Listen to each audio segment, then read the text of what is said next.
Greetings and salutations. Welcome to the GameOverGreggy show. My name is Colin. This is Nick. This is Tim. We're not slamming any tables. We're not spending. There's no time to waste. There's no. Oh dear. Who's coughing? Someone's. Did you hear that? Yeah, I did. Was it Kevin? Kevin, are you coughing? No. Do you have okay. Are you able to throw your cough? It sounded like it was 3 miles away. Kevin the cough thrower, Coelho. It did. It did sound like it was really, really quite distant. Beautifully done. All right. So where's Greg? That's the first question. This is the 90th episode of this show. Greg isn't here. I host it when Greg's not here on occasion. He's. Are we allowed to say? I guess I don't know if we're allowed We're to not say. allowed to say it. It won't be clear where he is at the. Well, No, hold on. not by We're the time saying this it goes. as we're recording this. We're saying it tomorrow, but I wouldn't fuck with it. Okay. Yeah, let's not- Greg's just to be somewhere safe. playing something, and he'll be back for the next episode. Yeah. You'll be excited. Sorry, to see it. It's all gonna be great. So let me see. I don't. When Greg talks, I usually don't listen. So let me see if I can figure out exactly The cadence what of what he he says. says. So Game Over Greggy show is a show. It's a video and a podcast. This is kind of what he goes into, right? He goes into and what it he long. says is that you can go on YouTube and watch the clips for free, but if you want it early, then you go to patreon.com/kindafunny, Right. and give us $5 for the audio, $10 a month for the video if you want it early. Otherwise, it's available for free the next And what's week. really cool is for just $1 a month, you get the exclusive episode. So there's an extra episode of the show that most people probably don't even know exists. Yep, that's true. That's a good point. Is that basically everything? I mean, he goes into this whole thing. He's quite into it. He says the same thing over and over again. It's kind of how I introduced Colin and Greg live. So I'm not judging him. No, you have to build a cadence every once in a while, and I respect that. That's why Gamescast is such a goddamn disaster. I don't got a cadence. You do have a cadence. I have like two You sentences. have your thing. I You have your, two this is the sen- first ever 90th episode of the Game Over Greggy show. Yeah, something like that. Gamescast, whatever the hell the show's And called. I after don't know, I that, don't it's an watch it. utter train wreck. of Yeah, but just that's different our things. standard content, Yeah. right? Like we always said, what was the parlance you used? The garbage truck on fire, slowly rolling down the street. Yeah. Yeah, that's about right for us. Like, no, Colin, yeah. I think you nailed it. I think you nailed all the stuff. I did the best I could. I mean, did. I don't. The way I think about the garbage truck specifically, which is Colin and Greg live, is that it's a garbage truck that's on fire. And it's moving down the street as slowly as a truck can possibly move. So I don't want you to envision something going like 10 miles an hour or anything. It is just barely moving. It's slow enough to ghost ride. Right. Yeah, That no, whip, it's slow you know enough what to. I mean? I mean, you can You could just ghost you ride. can the go shit try out and of make that. a Kinda like- sandwich and do whatever you want. Yeah. Say hello to your mom, make a few phone calls, go to work, come back, and it's literally just the next house down. Why do I imagine this at your mom's house in Long Island? Just kind of, you're just chilling. It's not even, it's a flat street too. It's amazing. It's just idling. Yeah, it's just idling. Yeah, it's just basically idling idle. down the street. One day, no you'll one's get where driving it's it. going. All right, so this is a topical show, and so we have 4 topics today, even though there are only 3 of us. Nick, you'll go twice, and therefore I think it's most appropriate that you go first. All right, with your first topic. I'll kick it off. First topic comes from the community. Remember, if you have topics for me, we've kind of fallen off this a little bit. Yeah. But I'm going to go back to it. If you have topics for the show, tweet at Nick No, underscore. that's not what we're doing. What we're not doing that. We're doing something where you go to kindafunny.com/forums, Oh, right. I apologize. and there should be a thread there where it's Game Over Greggy Show topic suggestions. There you go. And if there's not, Lindsay, I love you. I love you to death. Can you make that topic? Yeah, we got to then start. people get We in do there? have these lovely We're kind of pushing funny people there? forums that we always forget to interact with. If you have comments, questions, anything about the show, please go there. If you have topics for the show, go to the kindoffunny.com/forums, look for that, and submit it like our good friend Sean Pitts Yes. at Sean Twisters, Twisties, Twisters. Twistondos. Twistandos. That's the Spanish version. Sean Twistandos. Sean Twistondos. Who says, a simple topic, what gives you goosebumps? I get goosebumps from so many things. So many different things. I think Not sexual, though. the best Or answer, sexual. Sexual. You I can be mean, sexual there's some if you goosebumps want. there, but musical cues Yeah. are the things that get me the most. Like pretty much any 80s movie score, any 90s theme song, specifically like when they made the movie version, so it was always like a rock version of the songs. It's not 90s, but Transformers comes to mind. Transformers, hearing the theme song doesn't do anything for me. Hearing the freaking Transformers the movie theme song, that's fucking badass and like That's just when it the goes rock. like this. Spider-Man, Spider-Man. That is the Transformers theme song. Radioactive Spider-Man. Yeah. But hearing that type of shit, it's like, it gets me. Brings me right back. Getting those goosebumps everywhere. It's true. The Goosebumps theme song comes to mind. You were really big into Goosebumps. was. What did we see the other day? We actually went and saw a movie together for the first time. All right. The first time, like, recently. Forever. It's Shit. been a while. What was that? It was a Marvel movie. Well, not Ant-Man. Really? No. It wasn't Ant-Man? No. What did I see before Ant-Man? Yeah. What was this, guys? Come on. Damn it. Let's think back. There's been so many movies coming out. Well, either way, you saw the Goosebumps trailer and you were like, no, and I'm like, huh? I did not realize that your generation, like that specific age group, caught Goosebumps, and that was a big thing for you. I mean, Goosebumps and Animorphs were the jammy jams. What the fuck's an Animorph? You know it's the book, the book covers where it's like you see the transformation of a person into an animal. Oh, okay. Yeah. Okay. Didn't they do that in the popular series called Twilight? Yeah. That is actually. Oh my god, I fucking hate you. Twilight's a fan fiction of Animorphs, actually. Yeah. One of the main characters in the Animorphs TV show on Nickelodeon is Iceman in the X-Men movies. Really? Sean Ashmore. That's cool. Yeah, I was always into it. Tobias was my favorite character. He could only turn into a hawk. Everyone else could turn into other animals. I don't remember the Yeah, but reason once why. you can turn into a hawk, do you need to turn into and another your animal? name's Tobias, Who's which gonna means you're screw either you? fucking super cool or super not cool. Yeah. There's I've no only- in between with Tobias. The only characters I know are that were named Tobias. Actually, there's only one. It's the guy from Arrested Development, and he was the lamest character. Well, okay, there you but go. the funniest as well. Yeah. He blew himself. I have a funny story about Goosebumps. I'm going to tell you. I was a little too old for Goosebumps. I mean, like, they were coming out, but I was, like, kind of, like, 11, 12, 13. I mean, I was reading, real person books at that point. But my dad had this thing that I agreed with him on one summer where if I could just read, like, he would pay me for every book I read. Mm-hmm. And I was reading, like, real, I was reading, like, Kurt Vonnegut and all this weird shit. But I was like, what if I just went to the library and just rented, like, as many Goosebumps as possible and just read all of those? And I would read, like, a Goosebumps in, like, a 15 couple minutes. hours, Yeah. and then you'd be done with it or whatever. And I'd start. We had a little tab, we're keeping a tablature on the fridge. So that's my Goosebumps story. The thing that gives me goosebumps, small G goosebumps, two things came to mind for me. One is a rock concert, but specifically the opening of a rock concert. Oh yeah. Concerts, rock concerts, all sorts of concerts. There's a science to it. There's science to getting people hyped up. And it involves lights and it involves sound, obviously, but it involves dropping the house lights and it involves ambient noises. A lot of bands have like intros that they come out to or whatever. I think of specifically a few acts that I've seen. 311 is a great example. With they do these like it sounds like a spaceship landing kind of. So it's like all these like alien and the bass is just like like for like a minute, and it's just like landing and the lights are all weird and then like it's all dark and then the lights come on and they're already on stage, like they had already walked out there or whatever and begin playing. And I like the opening of a concert, get goosebumps, anticipate the first song they're going to play. What is the first song they're going to play? Because I'm obsessed with set lists and kind of all that kind of stuff. Things that you put in the encore, things you put at the end, in the middle. And I think an opening track is very, very important to a concert. And for 311, there's really only like 10 that they'll play in the beginning. So it's always fun to figure out which one they're going to play. The other thing that came to mind that gives me goosebumps when I go to Jets games, and I've talked about this before. I want to see if I can find it. The Jets chant is the greatest. I think really one of the great chants in sports. Does it sound like Jets? Yeah, Jets. Jets. Here, I'll show you. I think I. Yeah, You so missed me, didn't you, Gavin?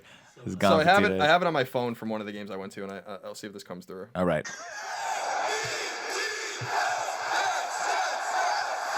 That always gives me goosebumps as well, and of course the siren of the sounds like there's like a nuclear fallout count. Yeah, that was amazing. Sports give me live sports and the action of live sports gives me goosebumps as well, and I love a great goal in hockey or a key catch in football or whatever, a first down that you really needed or whatever. But that chant, that Jets chant, because you anticipate it because there's rules of when it's used, and it's it's organic, but there was one person conducting it, and everyone would pay attention to that one person in the in a stadium full of 80,000 people. I think that's fun and exciting stuff. So I would say live concerts, sporting events, Yeah. the traditions of those I think are goosebumps. Entrances, like going to like wrestling and stuff, those are they're designed to give you goosebumps and chills. Right. Like whenever you hear the Stone Cold glass breaking or like The Rock and you just hear the if you smell, it's like, oh my God, that's just instant goosebumps.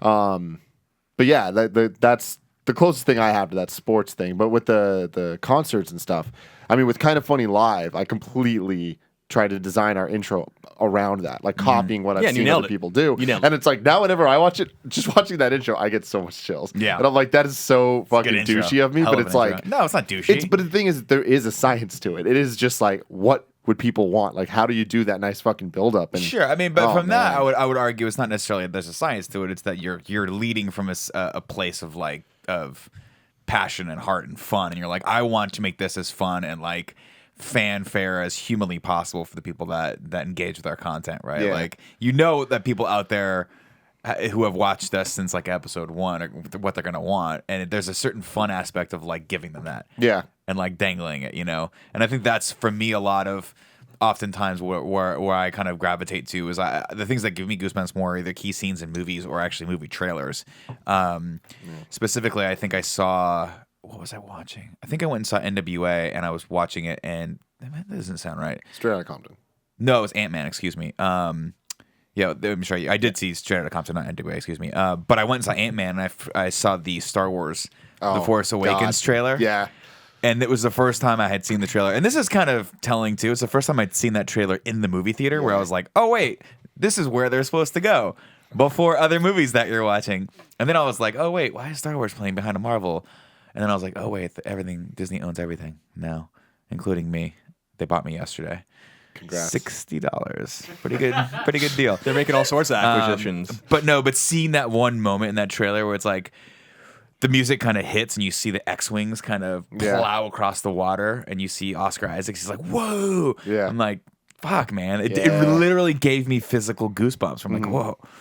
I'm gonna sit in the theater in December and see this. Yeah, I'm gonna see this movie. You mentioned episode 1 recently or earlier, and you're talking about this show, but in Star Wars episode 1, Duel of the Fates, just Darth Maul coming out. I don't give a shit about the quality of those movies.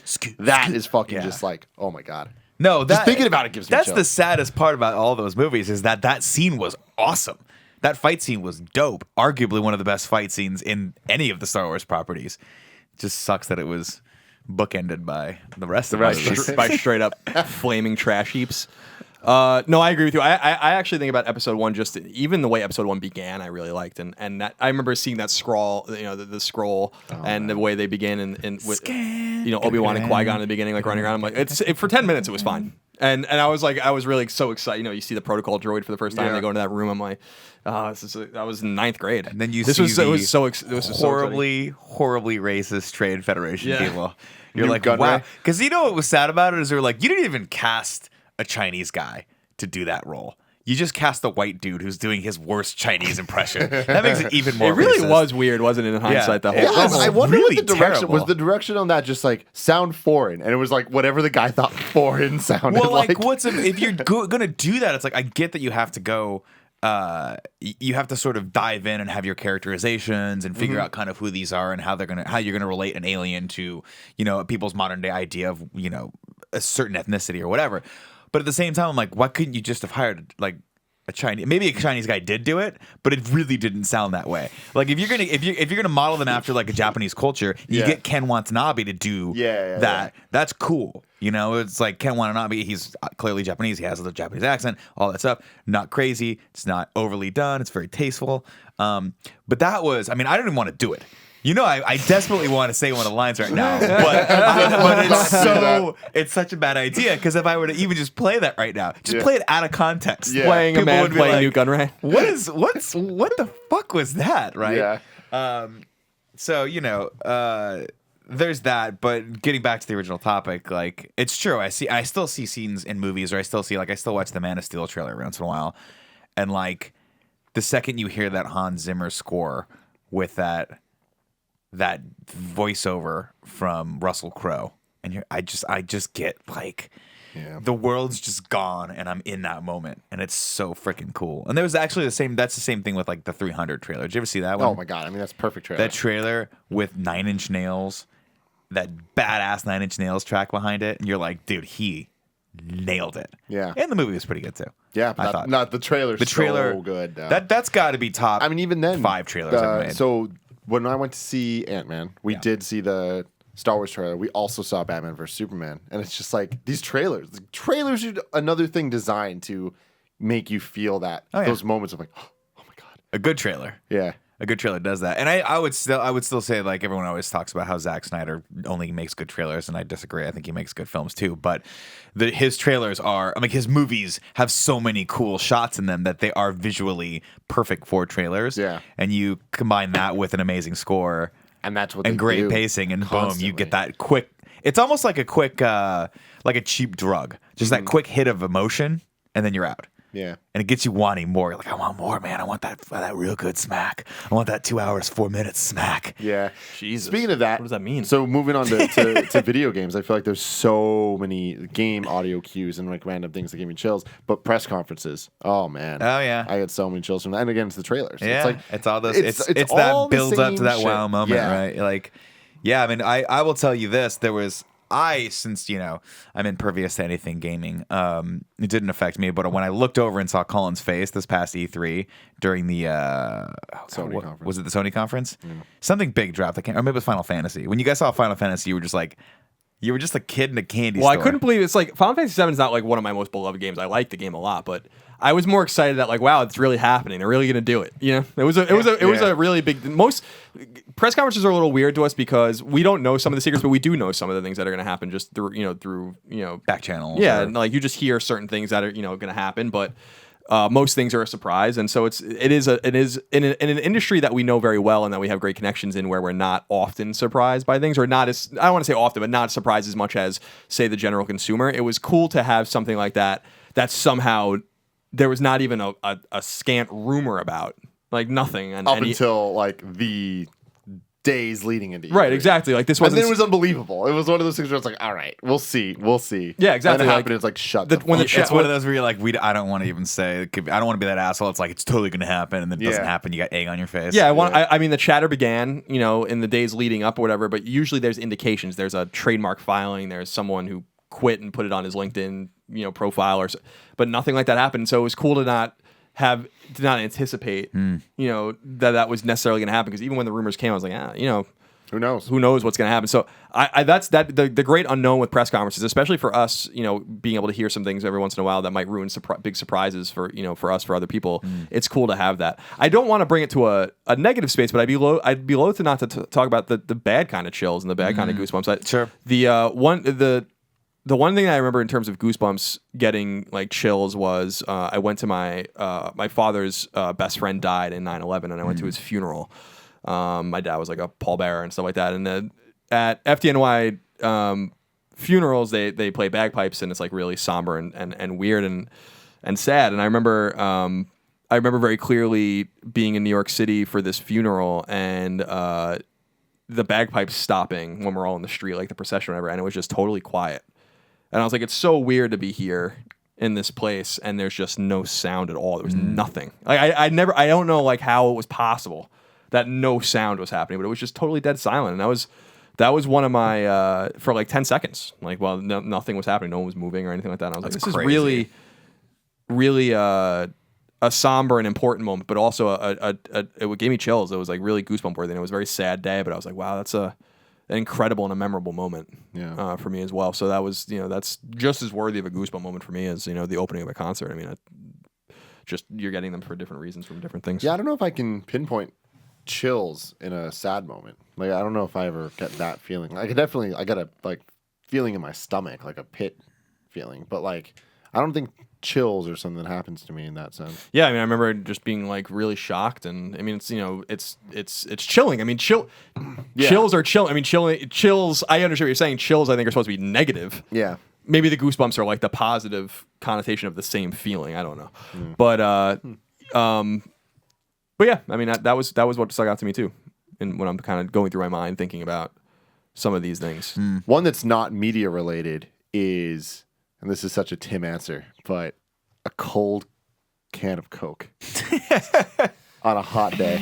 On a hot Oh my day. God. It's just like you just drink it. There's just this moment of, it doesn't happen every time. It's just every once in a while. And you're just like, oh. When it's baby. the right can Yeah. at the right time. So the right good. can at the right time. And Disneyland in general. Like Disneyland did you is see another that- thing. the Star Wars designed- news? Oh yeah, we talked about it a lot yesterday. Oh my On God. Colin Greg Live. I can't even believe it. yeah, that actually gave me goosebumps reading that and like just imagining what that's going to be like. Like you're going to go to Disneyland and there will be just a Star Wars land is awesome. That was cool. What actually gave me goosebumps was seeing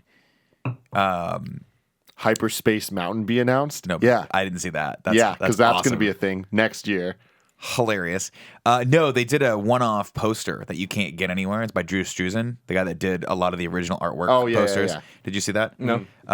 Yeah. We talked did see about it. Yeah. We did see it. Yeah. That was cool because I'm like, I know they're gonna get him to do something. They have to. Like, he's one of the most iconic like artists of the 80s and 90s, and he did a lot of the special edition covers.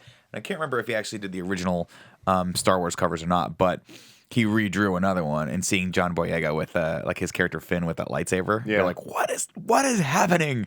Why are there so many cool things happening in this? And there's like the X-wings, and there's the what do they call the water thing on Tatooine, the vaporizers? No, moisture farms. Moisture farms, yeah. So you saw some of that stuff, and then you saw the lights from Cloud City in it. Did you see that? No. Yeah, like it's when it's there's like a little track of lights that look exactly like the ones where he's fighting him in Empire Strikes Back. Yeah. So like the little like.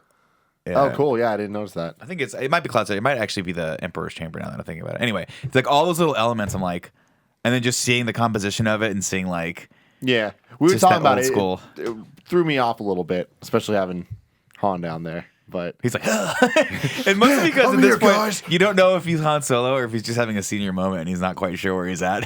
You know what I mean? It's like Han, don't pull that trigger. You're just at a Denny's, homie. You know what I mean? He's just trying to give you the moon over my hammy. Colin's not impressed by this cover. I can tell. I can feel the stare. He's like, don't make fun of Han Solo in front of my presence. No, I do think that poster would have been fine without Han Solo, like without anything there in that space, that negative space. Just the three of them would have been good, and concentrate on the new characters. I mean, it's fun to have a throwback, but what I'm starting to, we talked about it before, what I'm starting to fear with Star Wars is two things. This is a tangent based on this particular topic, but one, that there's way too much going on now with Star Wars. I'm getting scared that the more they do, the more they're going to fuck it up. And number two is that, we don't necessarily need these touchstones of these old characters per se. It's exciting that they're there, but I wish that they would treat them in a little bit more of a secondary fashion, because ultimately it's not their story. It's ultimately it's going to be the story of these new characters and how they relate to Luke and Han and Leia and all these Chewie and hopefully Lando and stuff like that in the future. But yeah, I don't know. I'm getting a little nervous. I'm starting to get nervous about what happens if Episode 7 is not good too. That's the other thing I'm starting to think about. And I actually have complete faith in it, but I also have complete faith in Episode 1. And Episode 1, there's a lot of hindsight, a lot of revisionist history about that as well. Episode 1's trailers gave very little indication that the movie was going to be really bad. So there's a few things to keep in mind there, moving forward, that are, let's call, the anti-goosebump. I will say this. I feel what you're saying, because I can't remember, maybe it was like a week ago, they released the official cast photo for Rogue One. Did you see that? Yeah. And I was like, this is dope. Like, these are a bunch of people that I'm familiar with a lot of the actors, but not. I wouldn't be able to pinpoint some of them, but like, I know that guy's name. Like, I think Mads Mikkelsen. What's the guy that played the chief in the first Casino Royale? That is him. Yeah. I think he's in it. He plays Hannibal also. I think he's in it. And then the guy, the Japanese guy from Predators is in it. But I'm like, that's cool. Like, I don't really know who these people are. And if they are, they're not. There's that guy? Yeah, they're not breakout stars. So I'm like, great, because guess what? I don't need like Brad Pitt to be in a Star Wars film. In fact, I think that's counterproductive to what they're going for. Like, cast a bunch of people that are just really good actors. I mean, so far we're seeing that in. Yeah, I know. 7. That's great. But I mean, and to Colin's point, that's great, because we don't necessarily need Harrison Ford to continue on the legacy of the series. But yeah, I mean, I saw that photo and I was like, that's cool. But that was my first reaction to it. Was like, that's cool. Not, oh my God, that's awesome, a new Star Wars movie. So I think we're already starting to feel a little bit of that fatigue. Maybe. I'm not worried. You're not worried? No. I'm not actively worried, but I am morbidly curious. Like, if Episode 7's okay, it'll be okay. That's gonna be. I mean, I think it's gonna. I have faith that it's gonna be great, but it'll be good. But you have to, like, in my opinion, I love A New Hope, but I like Empire. Obviously, Empire is like one of my favorite movies of all time, and I think Jedi is even better than A New Hope too. And I know that's a little controversial, because usually people go Empire, A New Hope, and then Jedi. But what I'm saying is, this is setting up the trilogy, so I don't have like expectations of it being Empire. Like, when I went into Attack of the Clones, my expectation was that I was like, all right, Episode 1 was pretty bad. This is the equivalent of Empire, so this has to be really good, and it was fucking awful. So it was just an abomination. It was atrocious. But that was the one where the Queen was elected. Right? Where she was like, I'm queen. I'm elected by a bunch of people. I was like, why do they call you queen then? Why not president? Remember that? She has a line where she's like, I'm the queen. I'm duly elected. Well, she was a senator. She was a senator, but on Naboo, she said something about being a queen, and then also that she was an elected official there as well. And I was like, huh? I could be getting that wrong. I don't fucking know. Who cares? But it's one of those things where I'm like, It never even happened in my mind. it never, yeah. It was like a fever. It The was just a fantasy. prequels were a fever dream.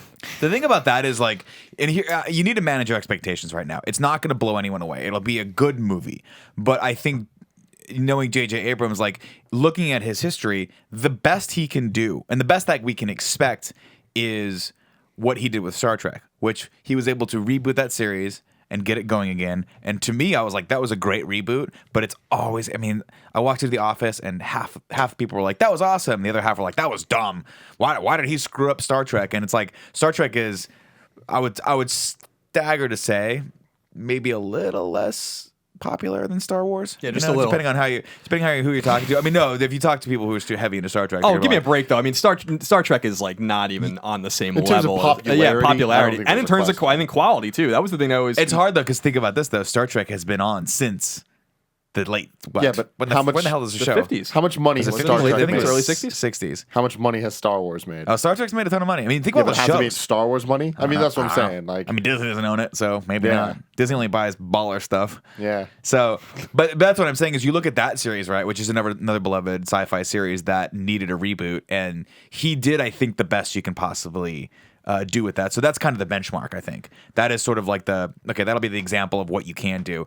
That's probably as good as it's going to get with Star Wars. I just want to, man, I'm setting my Yeah. expectations mid-tier. I think it's going to be slightly better than that. You think so? Because there is the fact of him, Star Trek doesn't have lightsabers. him wanting to fix what the prequels fucked up. Like those happened, you know. So he's going with Star Trek. It's like all he had to do was not all he had to do. Obviously, it was a huge. What he did was make people that didn't give a shit about Star Trek care about Star Trek. So he did something really important. People care about Star Wars. What he has to do with this one is even harder, though. It has to get people that are upset with Star Wars to come back. That's So, easier though. I I feel know. like because I feel like Star Wars is like our relationship with Star Wars is like codependency, right? Where no matter how badly it treats us, we still want it to be like want it to love us. We want to love it, but these last three we're just like it's a bad relationship right now, but we're still in it to win it. Whereas like all he has to do is make a good film, and everyone will be back on board. Well, that's what I'm saying is I feel like he's going to overcompensate by giving us all the things that we actually want, which is going to be good. So I think that it will be slightly better than the Star Trek. But I'm hoping. We'll see. I'm hoping so too. Yeah, I mean, I have every hope in the world. My one disappointment, obviously, with this whole thing is that I wish that they just had the balls to say like the prequels didn't happen. And I would love that. I would love them to remake them. Yeah, that's the do that's the the next thing. three, do the next, and then the three one-off movies, or the what do they call them? Not one-offs. They're like side canon movies or side universe. like the Anthology. interstitial kind of thing. Yeah, the so, anthology. so give me the Rogue One, give me the Boba Fett, Boba Han Fett, Solo, and the Han that Solo shit. films. Great. That takes us up to, based on their pace, right now that takes us up to the year 2016. So that's 2020, Yeah. and then for the love of God, bring whatever the next talented young bring in director Square is. Enix, and they'll have episode 1, 2, episode 2, 2. Right. Episode 3, Deuce-Gay. Episode Pro 7 will Logos. be everyone's least favorite. I hate you so much. Episode 11 will be the one that Tim likes most. Yeah. No, but I mean, for Christ's sake, bring in J.J. Abrams again and let him direct episode 1. And Yeah, let's I mean, see where that goes. That was the only confusing move as we wrap this topic up is they went in and they very deliberately, after a lot of thought, said like these things happened and these things didn't, right? And they pointed to a lot of the books with a few exceptions, and the games were like none of this happened. And the disappointing thing about that was that the books were really good, and they talked about things that happened afterwards, and it all made sense. And there were characters that people loved, like Mara Jade and Grand Admiral Thrawn, and all these characters that people really liked. And so that was a weird decision where I would have been like, you should have just gone backwards, like leave everything that happened, like the second Death Star exploding should have maybe been the end, and then Yeah. you go back, you know, and you fix what's actually fucked up, which were the prequels. And then you tell little stories like Rogue One and Han Solo story. You can tell all those stories, but maybe it would have been smarter. I mean, and this is just total conjecture and whatever, just me, chatting. But maybe episode 7 and after that never needed to happen at all. You know, maybe the thing is like the second that it's over. The Empire's done. It's over. But what was fucked up about about Star Wars before that? What was the fucking This prequels? is so much more interesting. I'm so happy that what's happening is happening. I don't know. I think it would have been more interesting for them to say like we're extinguishing the prequels. I mean, like one way or the other, like they didn't happen. Yeah. But what's I mean, amazing is everyone. This is why I get so I'm not angry, but I get a little miffed when people are like, "No, there's no way they could do that. That's canon." But they do it all the time with Marvel. Fox is doing it over and over again. With X-Men. Sony's doing it over and over again with all these series, right? They're going back and they're just redoing these for the sake of fandom and also just for the fact that there wasn't a lot there. Yeah. So why can't Disney do it with Star Wars? Why can't they be like, you know what? We're gonna go back and redo them. Mm-hmm. I don't understand. We do it with Batman. There's a new damn Batman movie every 3 years now, so that's awesome. Why can't they have Fantastic Four? They're just gonna keep making those until one of them hits. So why can't they do it with Star Wars? Yeah. I don't know. All right. Not right. Tim, Yes. let's move on to you. So my topic is reality TV. This is going to be an interesting topic because I feel like Nick's going to have a lot of opinions on it. But the reason I bring it up is this weekend or last couple days, I've been staying with my girlfriend and at her parents' house.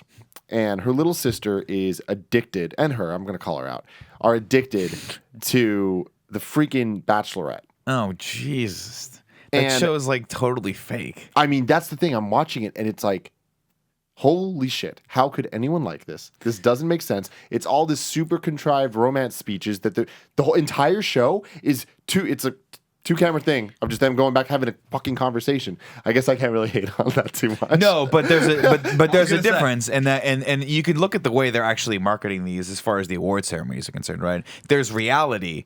Now there's a bunch of different categories in reality. I'm gonna get these totally wrong, but there's something where it's like documentary reality, and then there's also scripted reality, which is a hilarious contradictory term. Scripted reality, and that's what you're talking about, right? Is that the Bachelor is a show that, if you look, has writers and people telling them exactly what's supposed to happen and who's supposed to be bad, and they're casting people specifically to like play up the dramatic aspects of these. So I think they're fine. I think it's fine to watch as long as you realize that it is a fake show. Yeah. It is a pure entertainment. So there's a form. couple things that came from it because I did not watch that much of it, but I was in a room while You're it right. was It's happening. like 4 hours later. He's like, I hope No, this but chick wins. The- She's so good. so something there did happen. She's so good for him. The show was interesting to me, one, because it's mega popular. I'd write it off as being like, why are you watching this? But it's like a pop culture thing that isn't our group, but it's a fucking thing. Oh yeah. The episodes are 2 hours. Are they really? Yes. It's a 2-hour weekly Are you show. sure? Are you sure it wasn't just like special? Nope, it's not just the final thing. It's 2-hour show. I'm like, this makes no fucking sense. So what happens is originally there was The Bachelor. Are you familiar with The Bachelor, Colin? Yes. Okay. Okay. So they had The I don't know. Bachelor. See, I don't know where your pop culture begins and ends. I think I'm going to surprise you on this topic. But All let's right. Okay. continue. All right. Then yes. there was The Bachelorette, which is just, different sex thing going on. Then they started doing this stuff where they'd bring back people that like fan favorites from the prior seasons to be the Bachelor or Bachelorette. Actually, I think that's how the Bachelorette started. It was like a girl that didn't make it from the Bachelor that was a fan favorite. She got her own thing. Then now to the point they're like 20th, literally 20th season. So there's this whole group of motherfuckers. Now they made a new show called Bachelors in Paradise. And this is where things get fucking cool. They just take all the people that didn't make it, all the fan favorites and the ones that are hated and the fucking weird space cadet ones, and put them on a goddamn island. I love, by the way, that every reality show, no matter what the hell it is, Yeah. eventually when they run out of ideas, they're like, what if we just took all the rejects and put them on a fucking island? Okay, so that's what happens. Put them on an island. But what's fucking awesome about it is the Bachelor and Bachelorette have all these rules of like when you're supposed to go on these dates, you're supposed to do this and whatever, and people get eliminated. But the Bachelor in Paradise, all that is you get eliminated if you don't have a date. Like it's all based on hooking up. Like it's strategic hooking up with everybody. So it's like it totally goes away from the premise of the other shit. It's just like fuck everybody. And where it gets really interesting is if you're not fucking someone, you get the goddamn boot. Right? You're done. You're booted. So what I like, it reminded me, there was a moment that clicked that I'm like, oh, this is trash. Why would you want like this? Why would you care? Like this is also scripted. It's not even good like writing. It's not like it's the most generic like love stories. That Oh, they're yeah. telling. It's like, I love you. I can't look at you. it's trashy dime novel It makes me romance. melt. Yeah. But then this Bachelor in Paradise thing happens, and I'm sitting here like, I'm actually kind of into. Oh wow, she has a sister. She brought her sister to the island. There's two of them. Yeah. And it's like, oh, one of them's a virgin, but one of them's the opposite Oh, of yeah, a virgin. one of them's a virgin. she calls Sure. herself the opposite of a virgin. What I'm is like, that? I don't know, but it's awesome. Hey, So- there will be no slut shaming on this podcast. no. It's No slut shaming. But so it's just funny that like that's the dynamics there, and I'm like, wait a minute, I've fallen in love with this a million times. This was Real World, Road Rules, and then the challenge. Yes. Now And I love the challenge. The challenge was the jam. I'm not gonna lie. The thing with me is I was always a much bigger Real World fan than I was Road Rules, just because Real World was everyone. came first. I guess I don't know. I can't really Road remember the Rules 90s. was weird too. It was weird. They had like challenges and shit. But They they had to do, weren't and cool I was like, challenges. no, they weren't. But then when they crossed over, And so that's when jam. my girlfriend explained to me, she's like, that's why we watch The Bachelor and Bachelorette at this point. You just have to get familiar with the characters and get through it because it will be worth it. And I'm like, all right, that's a lot of time investment, but I get it. it's true. It's kind of disconcerting because, and I think, and I could be wrong, but I think the reality television like genre has suffered a little bit because it suffers like everything else suffers, where it's like someone figures it out that there's this amazing formula to shoot the show. It's basically like, you don't have to worry about a lot of lighting. It's very low production value. Just shoot a ton of footage and bring it together in the edit. And then, of course, there's a saturation point where everyone's like, oh, let's all do it. So then every network has a reality show. You've got The Bachelor, Survivor. Remember Joel Millionaire? Yeah, I do I remember love Joe Joe Millionaire. Millionaire. So I thought that loved The that Bachelor show. was Joel Millionaire. I was like, Joe Millionaire was the bomb, dude. so for those that don't know, The Bachelor is a show where there's one guy who's single, meets a bunch of girls, and then by the end of the show, he gets married to someone. Right. Joe Millionaire, same exact show, except the entire premise is that he's a millionaire until the final episode where it's revealed that he's not a millionaire. Yeah, Joe Millionaire was the funniest thing ever. I watched that with my mom actually when I was in college. I would like go to her house on I think it was on like Sundays or God. Wednesdays or something. I'd like sleep over at that house so we could just watch Joe Millionaire together. All right, so here's the thing.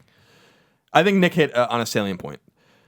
There was a time where, and it was a pretty long period of time actually, when reality television was novel, and so it was fun to watch. And real, I don't know the exact genetic makeup of what we would call a reality show, but Real World is probably a really good place to start. I think, and it's a natural place. It's the Wolfenstein in terms of shooters of reality shows. It's a good analog. Thank you. And what's so funny about that show, not to say that other people weren't trying similar things, but the reality space was so quaint at that time that Real World was uncontested for a very long time, and it was really only MTV that was doing Road Rules, which I wasn't really into. Rock and Jock shit, which was like, so remember Rock and Jock? That stuff was awesome. Jesus. And so like, do you remember that? Like, No.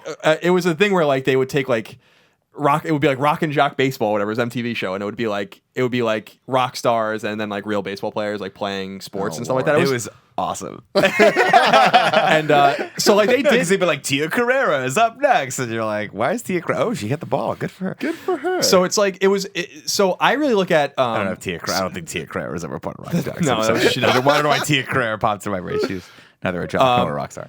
There was a turning point. I think Survivor was clearly the turning point on CBS where this kind of formula started to work for network television, and that was when things got really fucked up. Because there were actually still at that time novel ideas. I'll quiz you guys real quick because it's still my favorite reality show of all time. Oh, I know the answer to this because it was mine too.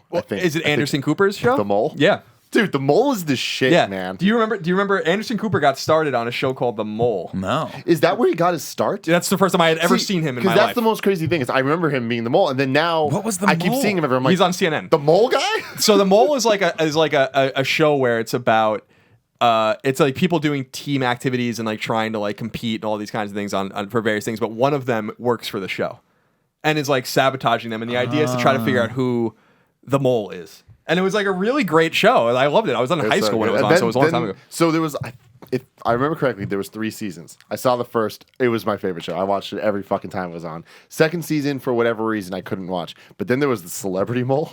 It was just a bunch of celebrities, and Kathy Griffin was on it. Oh my Kathy Griffin's the best. That Kathy was Griffin's so good. I watched it hilarious. at Kevin's house. I watched the entire season in one day of Celebrity Mole. I want to so know good. Kathy Griffin so badly. Yeah, she's I just want fantastic. to know her. I don't want to be. We don't have to be Kathy. We don't have to be friends.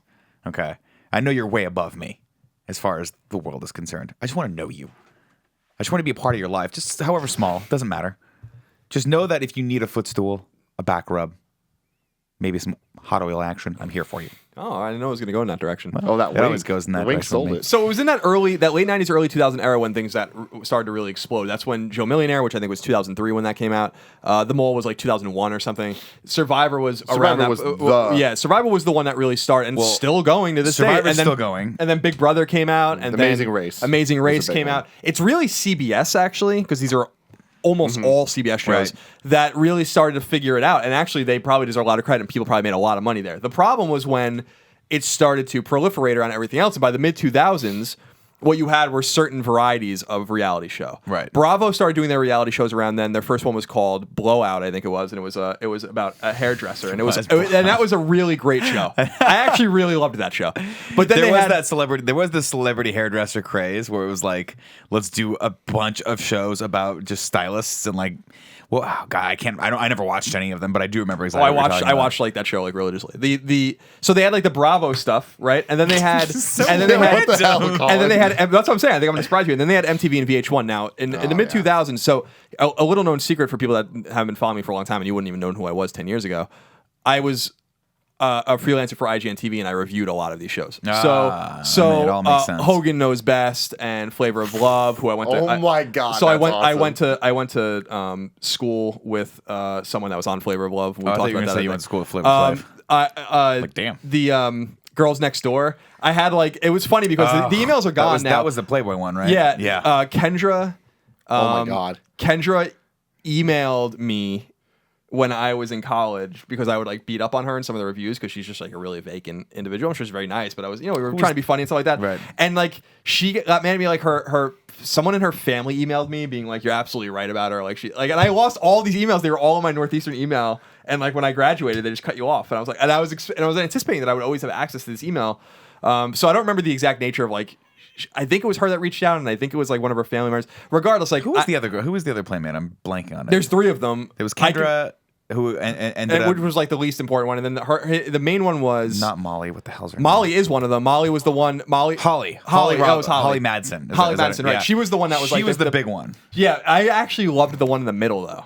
The one Holly that was looked hot. like Bridget, the one that looked like a pinup girl, like an old school pinup girl. Oh, I loved her. She was hot. They were hot. But nonetheless, so I was reviewing these shows in addition to Monk and Psych and all this other shit. So I have a pretty, I don't want to say deep knowledge because I stopped paying attention at some point. Like I love New York and all this shit. I'm like, I can't do this I anymore. love New York. God damn. Yeah. But to me, the two winners of what I feel like were actually really fun, quality oriented, post boom reality television was Bravo, which is still doing awesome work, and then VH1, and VH1 doesn't really do that shit anymore. Like that was all VH1. VH1 had literally 10 shows. Was that VH1 were like the guys that they would take like all the has-been celebrities and put them in a house?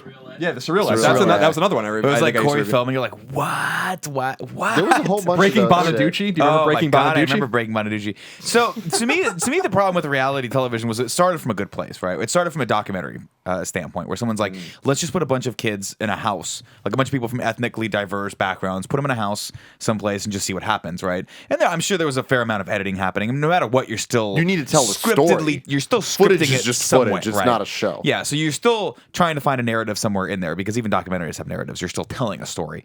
But I really believe that those first few seasons of the Real World, and I could be remembering them a little bit more fondly than they ought to be, but I think they set out from that point. What kills me now is that there's a couple different genres of it, right?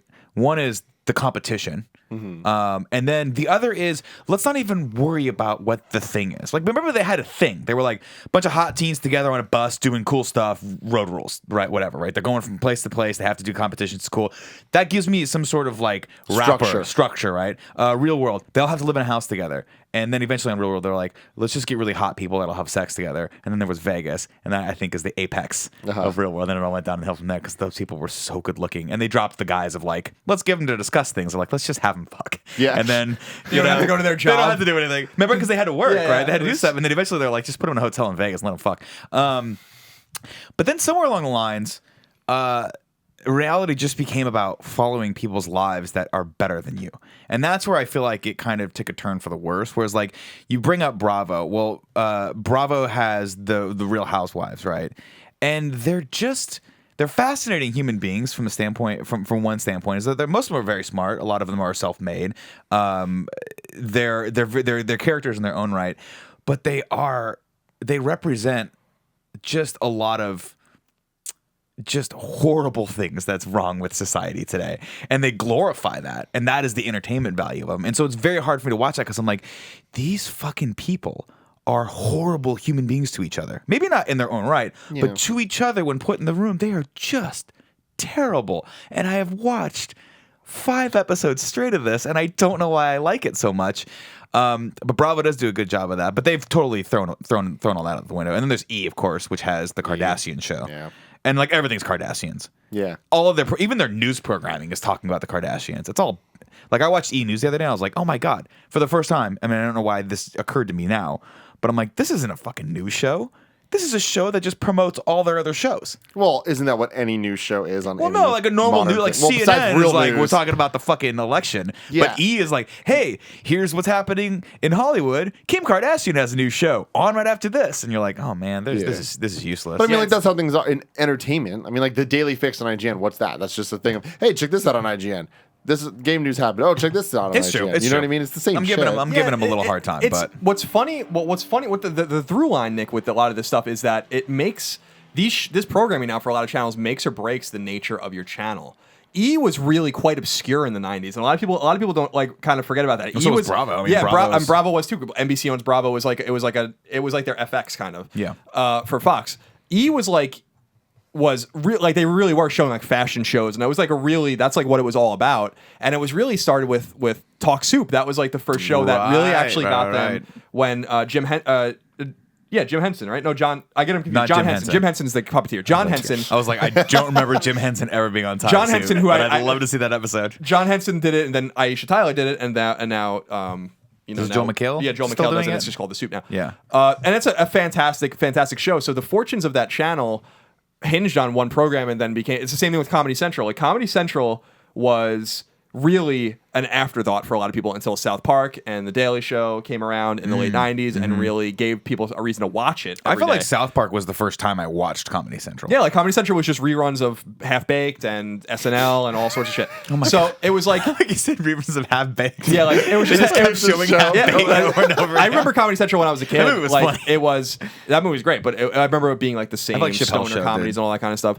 Wait, what came? Chappelle Show was after South Park, right? Yeah, after like 6 years. Okay. So I feel like the fortunes of VH1 rose and fell with their reality programming.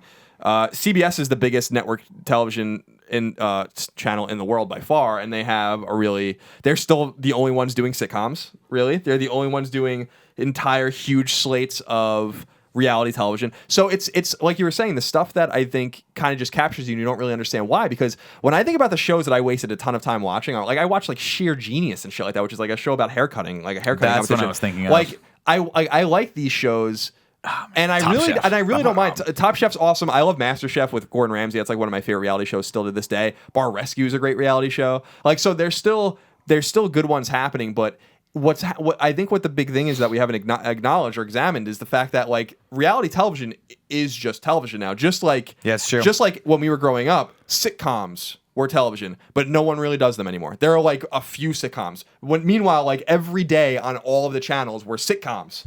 In like 1990, and now like every day on all of the channels there are reality shows. So it's just the ebb and flow. The unfortunate thing I think is that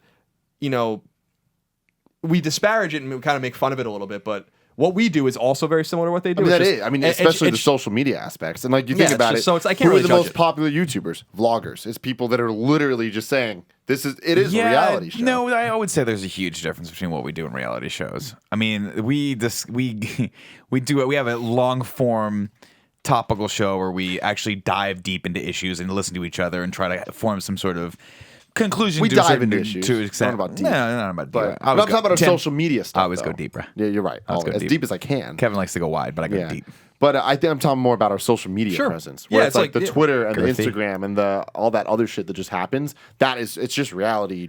Take TV out of it because TV is going to be dead anyways. Yeah, it's weird. Like, it's weird, but it's like almost 110,000 people follow me on Twitter. It's a great honor, and people are always curious about like what you're doing, and like so.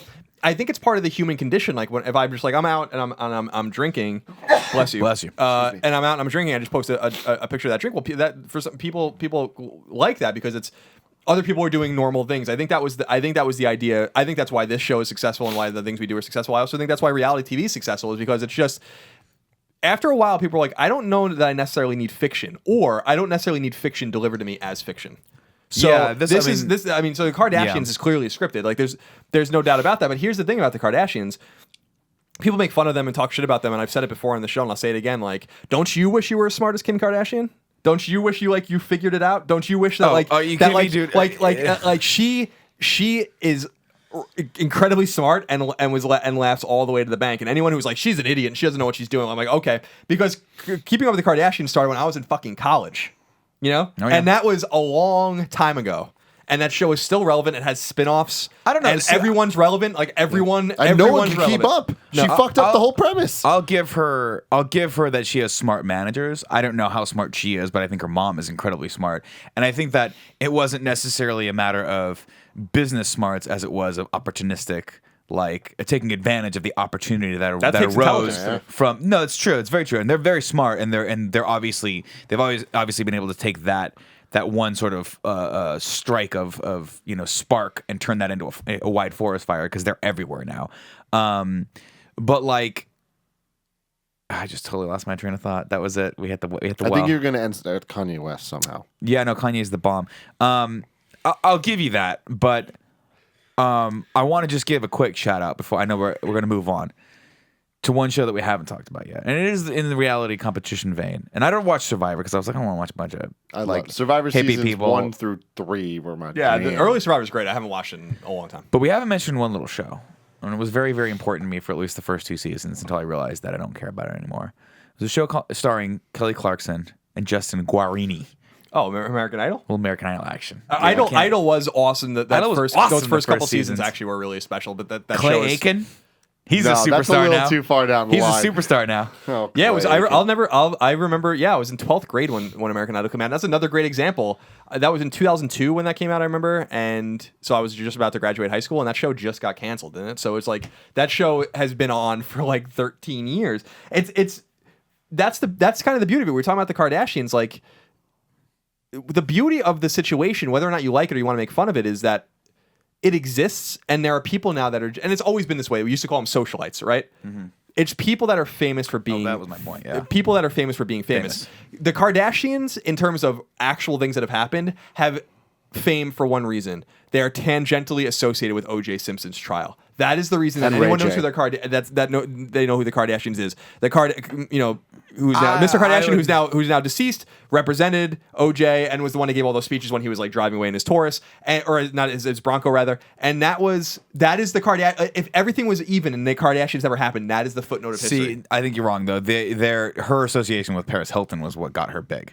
She was friends with Paris Hilton and whatchamacallit, Nicole Richie. Oh, Simple Life. Yeah. Shout out to Simple Life's Life. great. But that's not what I'm saying. I'm not saying that they got famous because I'm saying that if all things are equal and this thing didn't happen, that is what the Kardashians are known for. Oh, sure. You know, I'm not saying that's where of course. Right, the Simple right. Life's another great example. That's a great show But sorry, my earlier point before I lost my train of thought was that I appreciate that. Like, you need that escapism, and that's what it is. It's ultimately that's exactly what you're talking about.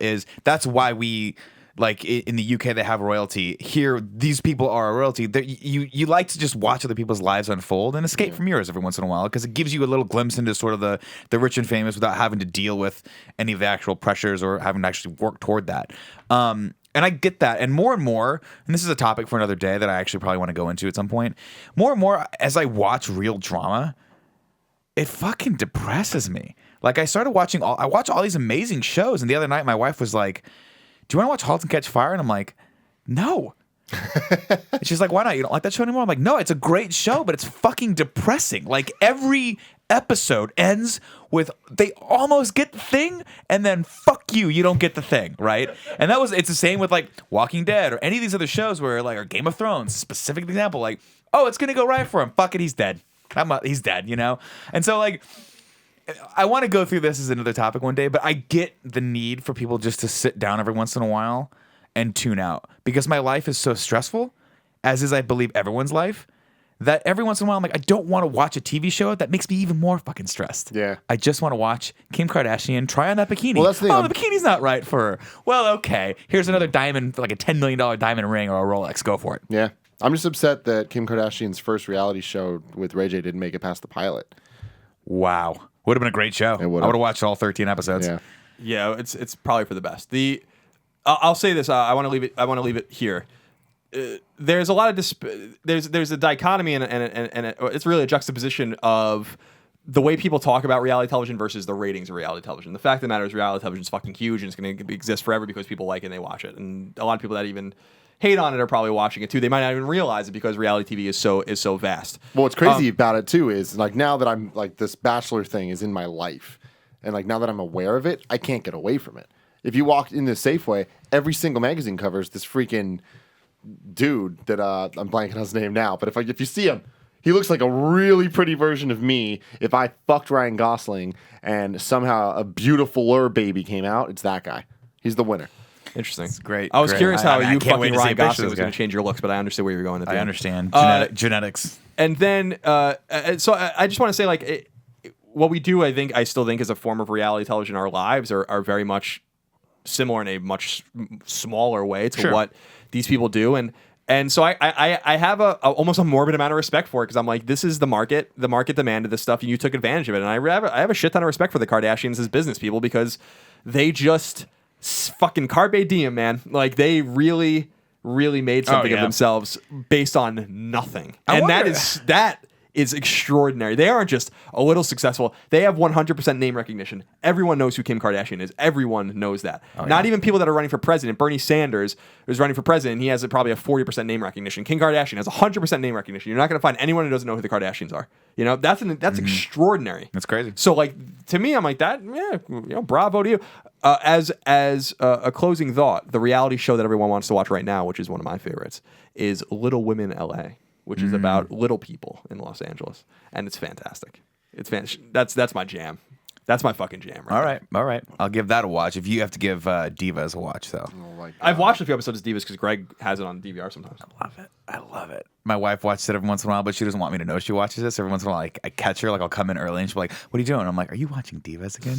Is that what you're doing?" I can't and believe literally the only reason she watches that. it. It's The only reason she watches this is she goes, and this is what kills me about my wife. And she says this not in the way I want her to say it. And this is my life. Is that I walk in and I'm like, why are you watching this show? But it's entertaining. It's relatively entertaining, but it's totally fake and totally scripted. And she goes, I know it's fake and I know it's scripted. But I just like watching these shows because these girls' bodies are so amazing. And I'm like, and when she says it to me, I'm like, that should be so much better than when you just said it. It should make me feel so much more differently than I feel right now. Because she means it from like they put a lot of work in and exercise, and I want her just to be really into women. Yeah, no, I get that. But she never will be. It's just funny that show has an audience for people that do not give a shit about wrestling at all. Yeah, it's me. And that's so crazy, man. They did it. They made Divas relevant, which is something I never thought they could possibly do. I mean, from a stand, I mean, I don't want my prior comment to be in any way, shape, or form indicative of that show is actually relatively very entertaining, and the girls on it they put the work in, man. They're fun to watch. They're awesome wrestlers. They're great athletes. What are you gonna do?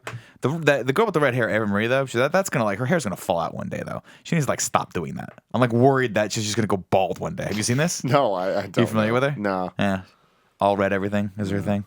What does this mean, Kevin? Explain. Lita? Oh, she has About Lita? Eva Marie, I think is her name. She has just stark red hair, and she dyes Eva Marie? it. Yeah, I know her. she's on Divas. Didn't know she had red hair though. Oh yeah. I don't think she did before. Oh, she's very red now. And I'm like, I just look at it and I'm like, that's gonna kill you one day or the other. It's gonna seep into your brain. And are you looking at pictures of her? It's really red. It's very red. All right, next topic 3. I'll go this time, and we'll end with Nick's final topic. Okay. I want to talk to you guys about forgotten tech. Now, here's what I mean by this. It's not things that we used to abacus? interchangeable parts and shit like that. I don't want, what I'm talking about is things that you might have grown up with or kind of were astounded by at some point in your life that are just totally fucking irrelevant now. So the VCR could be an example or something like that. But my 2 examples are this. I think I might have mentioned this in the past, but I find this fucking hilarious. I grew up on Long Island in a pretty big house, and it's conceivable that I think I know where you're if going you're with in the this. kitchen and dinner's ready, Right. Yeah. and everyone else is upstairs in their bedrooms, that Yeah. you're not going to hear, even if you scream, like you're not going to hear anything. My mom would. She would disagree with you. Yeah, but that's okay. This was I grew up in a big colonial house, so it's like Sure. it was big, and at some point my dad installed an intercom The intercom. in the kitchen, and it had like multiple panels where Oh, like yeah. I think there was an intercom, like maybe one in the garage, one in the kitchen, and then like there was a box upstairs by the bedrooms or where, and we used it for literally like a week before I was like, why are we even have this? And like, but at the time when it was happening, I like loved to play with it and I like waited for someone to use it and stuff like that. Like because if you remember, Tim might not remember. Unless you've been in some like older houses where, but like I'm sure you remember, like intercoms were a thing in the 80s. Like people, I Definitely did not remember. Oh This no, sounds I like had a an joke. intercom in my house growing up, and it was hilarious because the technology was so bad that there used to be these little boxes that you'd have in your rooms, and then there was like a master control box downstairs where you could like, I think we had 2 channels. I don't remember. I remember there being like 3 buttons. I was like, why do you need 3 buttons? It's talk or don't talk. You know what I mean? But like what inevitably would happen is my mom would start to use it. And I love my mother. She is a great woman. I have more respect for her than any other person on this planet. But patience is not one of her virtues. She does not have it. And so she would depress the button and all you would hear was this. To the radar. And I'm like, what about the radar? The radar. And I'm like, I don't know what are you talking about? And then she would just scream, dinner's ready. So that was it. That's as far as we used it. And this damn thing sat in my room for like 15 years until my dad eventually ripped it out and rid it of the walls. But that's all I got. yeah, I mean that's That's all I got. so I remember We used it like once or twice. yeah, I remember it was just like this novelty. I'll never forget it. Like that we had. But it's this a good idea. I guess like the house. We didn't live in a mansion. It wasn't like you could have like a blood curdling scream and conceive. I feel like they installed this specifically for my brother and my sisters who were always just like listening to loud ass music and they just didn't feel like going upstairs. So that was the one thing. But the second thing that I wanted to talk about that I think has been integrated in our tech is the MP3 player. Oh, and this that was is my answer. this is pre iPod. Like I remember the first MP3 player I ever used was my friend Cody's, and it had 128 megabytes of memory. And I remember I couldn't even fit 311's transistor on it, which is a record. Like you had to be so selective. I'd go to hockey and like listen to it in the locker room before games. You had to be so. It was like 8 songs. Like what 8 songs are gonna fucking hype you up today? Because that's Yeah. the only thing you're gonna fit on this fucking thing. You know, might even been 64 megabytes or something like that. And it's so funny how that was so like I was like, and I remember with this particular technology, I'm like, why? Like I remember in like 1999, 2000, being like, why do you need an MP3 player? MP3s are fun. We're using them. Napster is out by this point. But I'm like, we can just burn our CDs. Isn't that funny? Right. You make even little data CDs and you can put like 600 megabytes on them. Yeah. So like, what's the big deal? And it was just so funny that at its embryonic state, it didn't seem that impressive. It wasn't until Apple really made you impressed with it. But so that's the other piece of forgotten technology is the MP3 player. Like no one really uses a dedicated music player anymore. Well, I mean, it's on even your more than phone. the mini disc. I had a mini disc player. Of course you did. And Well, do you remember the day like back in the late 80s, early 90s where your understanding of how tech would evolve was like, nah, no one's ever going to do that. Like your first reaction was like, it's not going to pick up. We don't need it because tech didn't evolve as quickly as it does today. So I looked at the MP3 player. I was like, that's completely useless. I already have something that does that. It's called the CD. And now we've all sort of had to retrain ourselves to understand that like tech is an ever evolving, ever changing thing, and that don't get used to this because something else is coming out in a year from now and it's all Yeah. meaningless. But It's like, nuts. but yeah, I remember specifically the mini disc, and I was like, that seems really cool. And I think it was in like Last Action Hero. They always had the product placements where it was like, let's play the thing. And it was like a mini disc. And you're like, all right, play the thing. You put it in. It was like supposed to be dope. And that just didn't take off. Sony had a really bad period there in Sony, the the 80s. problem with Sony, and I was like, I mean, even through the early 2000s, like, I mean, even after the iPod, they were fucking up. But they did this thing where it's all proprietary. Everything had to be Yeah. proprietary. And it really kind of fucked them up. I remember transitioning from the CD player, which their Walkman, I mean, they fucking ran supreme. Like, their portable CD players were on point. They were lit. was the clamshells. Yes. Yeah. Yeah, they were fucking amazing. And then they eventually made this new tech. They were pushing the mini disc hard. They had their little, I don't remember what they were called, but like the square portable players. You can put the Mini disc players in. on it, yeah. Yeah, but like Sony had a specific brand of them. Discman. wasn't Minidisc their brand? I think mini disc was their Oh, brand. really? Yeah. I don't think Okay. anyone else Well, made it a mini disc. It just Whatever. didn't pick So they up. had that, but then eventually Excited. they added a new technology to CD players called A-Track or something. 8-track, ATRAC. Yeah. No, I think I remember And that. Yeah. that blended the two. So it was MP3s on CDs, so you could do the data CDs and just put it, but you couldn't put MP3s. It had to be this stupid ass 8-track Sony file because that's the way fucking Sony rolls. Right. But I remember that being a game changer because then all of a sudden I had 700 megabits of music on one CD. So I didn't have that problem anymore. And you can organize it by albums. So you could put a couple albums, like 8 albums on one CD. That was fucking awesome. But those, like, even thinking back to the first time I held an iPod in maybe 10 years was like 2 days ago. I just saw one at my friend's house and I picked it up. I'm like, I can't believe they're this heavy. isn't part. Well, no, not even that. Just this isn't part of my life anymore. Like, it's nuts that this doesn't have apps. This only plays music.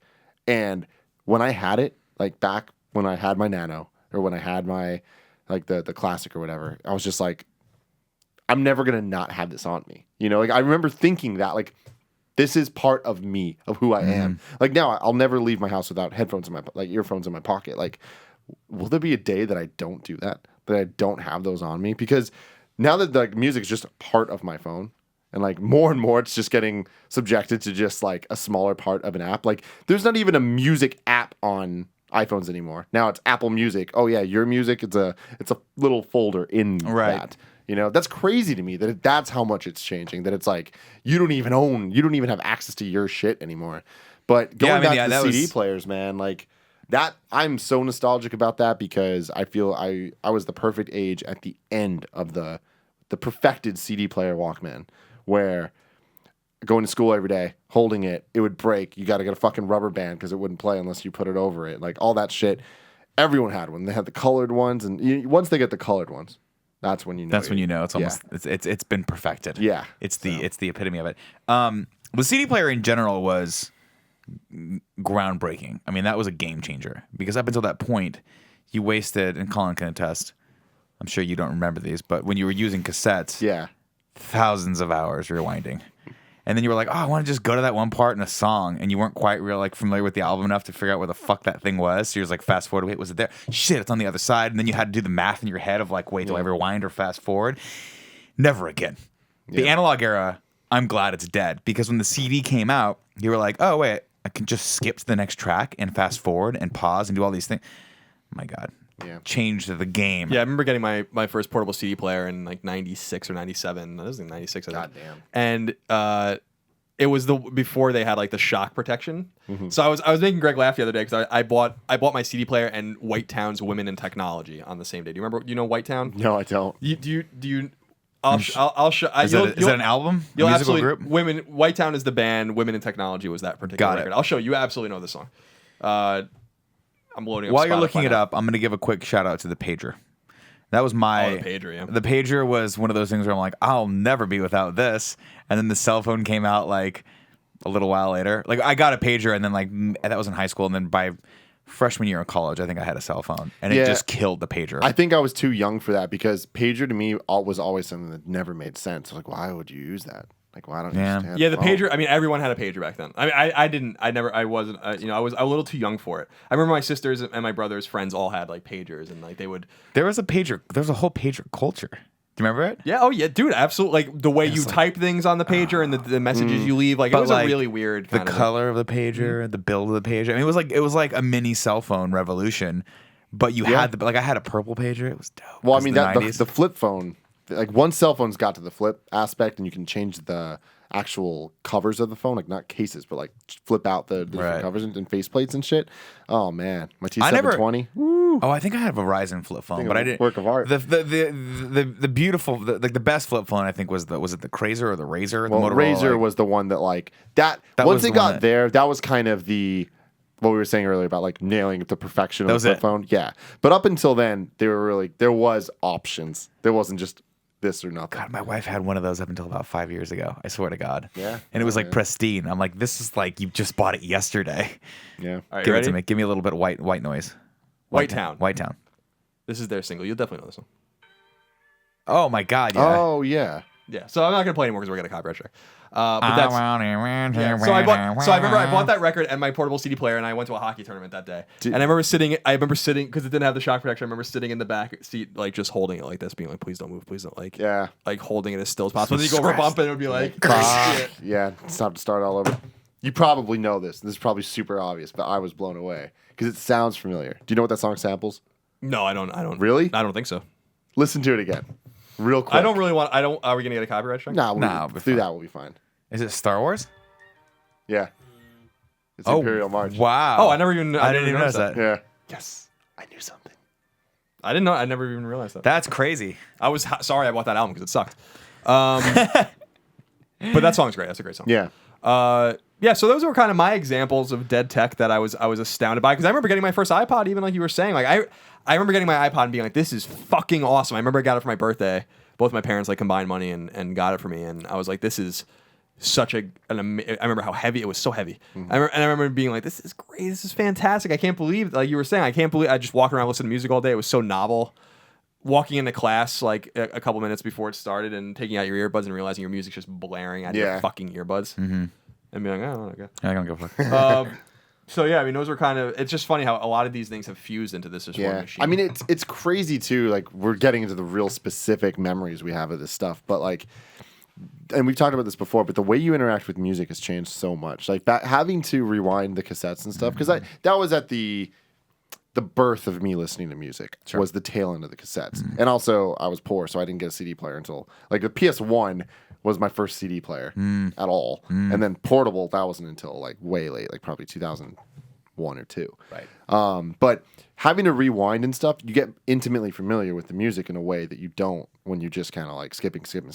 Having said that, then you get to the CDs and you only had that one CD. You didn't, if you were on the bus, you only brought one. So you were listening to that album for the next week or for whatever it was. Switch it out and then constantly switching. You didn't have that many CDs, so my brother, I'll never forget my brother when he. My brother was one of those guys that was super into having a subwoofer in his car. Good, like having a good sound system. Did you guys ever go through that phase? Oh yeah. Well, so my brother had the amp. Oh, you're gonna get the amp with the sub? Are you kidding me? Hell yeah! Am I Prius C? Oh my god, it's such a waste of space. Don't do it.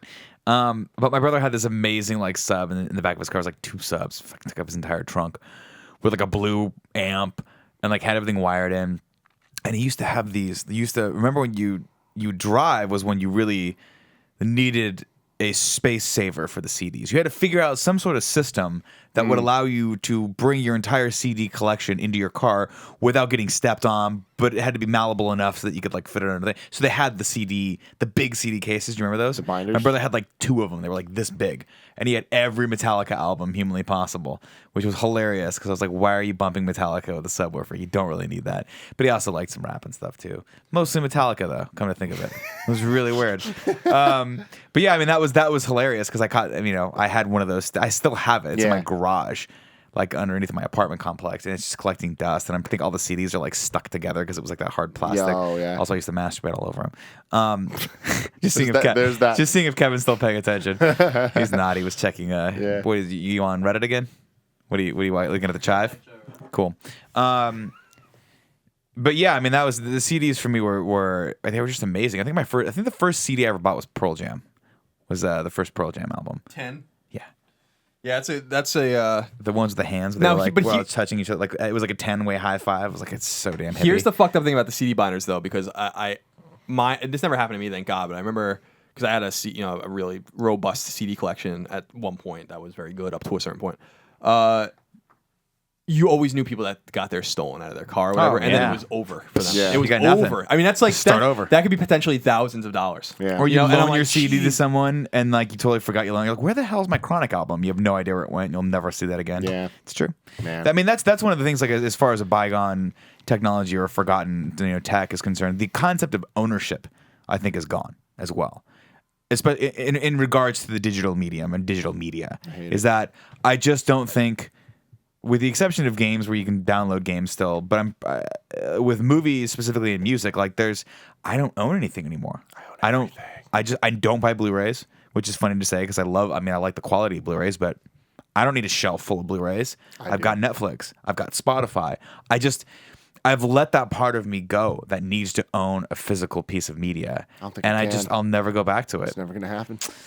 It's just for me, it's just economics. I don't need to buy I don't need to buy a movie I'm never gonna watch again. It makes sense. If I want, like, What you're saying maybe makes just like, sense. how many times do you watch a movie? Never.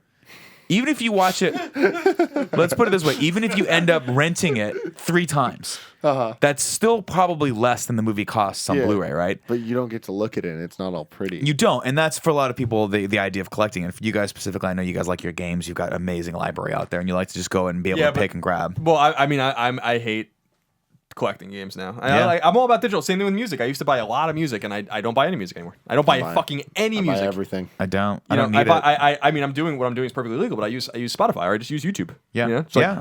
Like Lil Dicky's album came out, and I streamed it and just kind of listened song by song, but I didn't like buy it or really invest in the album until I got it from Amazon, shipped in a CD, ripped it myself.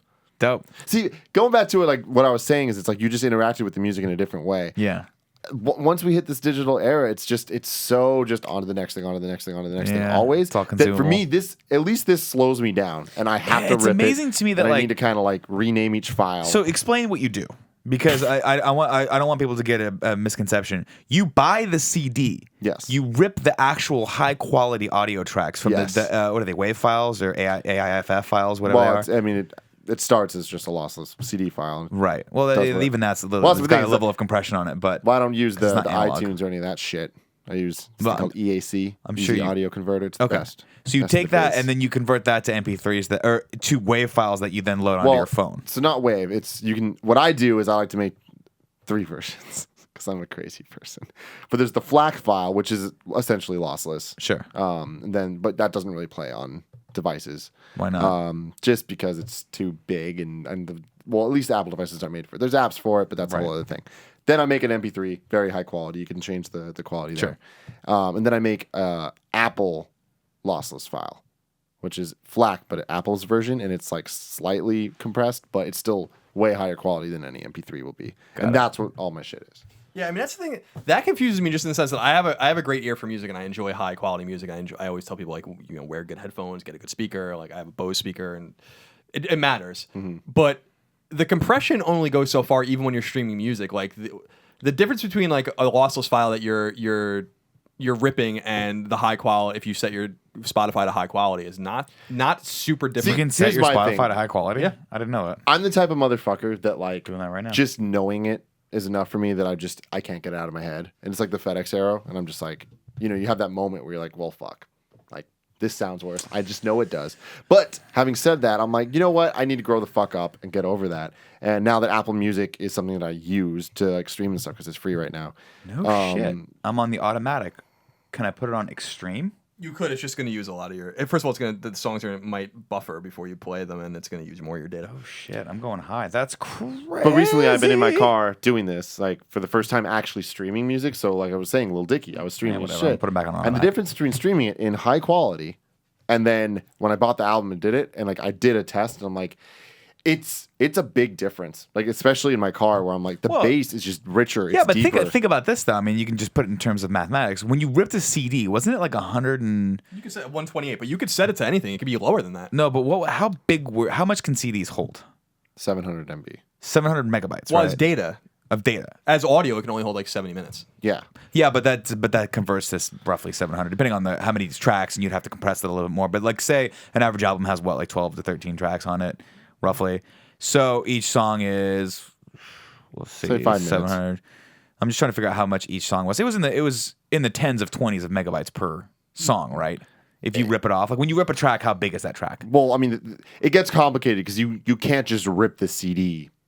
Whatever the CD's files are, those don't exist in digital. Yeah, they're making. I mean, that's why you can set it to like 256. I thought was considered at the time good. back in the day pretty good. 320 is the best you're gonna get for MP3 Right, but what I'm in saying terms is- of like what they actually do. If you have a WAV file, right? I'll put it in terms of pure recording of audio, Yes. right? You have a WAV file; those tend to be 10 to 20 times bigger than an MP3 file. So when you look at the difference between those, you got it. Same with video, right? Where if you start with like when we do recordings of stuff that we want to be really, really nice, even if we record a ProRes, you're talking like, a gig every 10 Yeah. minutes or whatnot, and then you compress that. to 3 gigs total for like an hour piece of content, that's a shit ton of Yeah, information you got to throw out. You're It's just one of throwing those it things out. where it's got to the come law, from somewhere, right? Law of diminishing returns, where you're doing that to the parts that don't necessarily need it because, like, you know, you don't really pick up on all those things or whatever. Right. But listening to it, it's like there's a difference, you know, and like knowing that not only is there a difference in numbers, but I can hear it. That's where I'm like, Of course all you right, can. I just got to keep this. It's forever. all dynamic range, right? It's the same with video, where like the codec. Someone dying. Someone's getting killed outside. Kevin, just keep checking Reddit. It's fine. You're okay. It's fine. He's playing like what are you playing? Fantasy Star Online. Jetpack Joyride. Fantasy Star. No, it's got to come from somewhere, right? So I mean, that's the thing that they talk about a lot with films is dynamic range. Is like the bigger the camera, the more information it records, the bigger the dynamic range of like light to dark. And it's the same with audio, right? Those bass drops have a dynamic range of here, and then when you compress them, you're taking them and just basically taking the middle, and you're taking the highs and lows out because the middle is really what people hear. The rest of it is just giving the depth to the song, and people don't really need that. Yeah. Now, I don't really notice it because I listen to all my music on a pair of $10 Sony headphones that look like they're from 1987. And in that case, none of it matters. It doesn't So fucking streaming's matter. fine, It doesn't and it's- matter. It is. I was saying to Tim when we were in your car, I'm like, I need to mess with Nick's, like your treble and your bass are all mixed up in your car, and it's one of those things where You totally should. it's one of those things where it depends on the kind of music. So like when we were listening to hip hop on the way back Yeah. from Napa or whatever, I'm like, this is bleeding out in the treble territory really badly.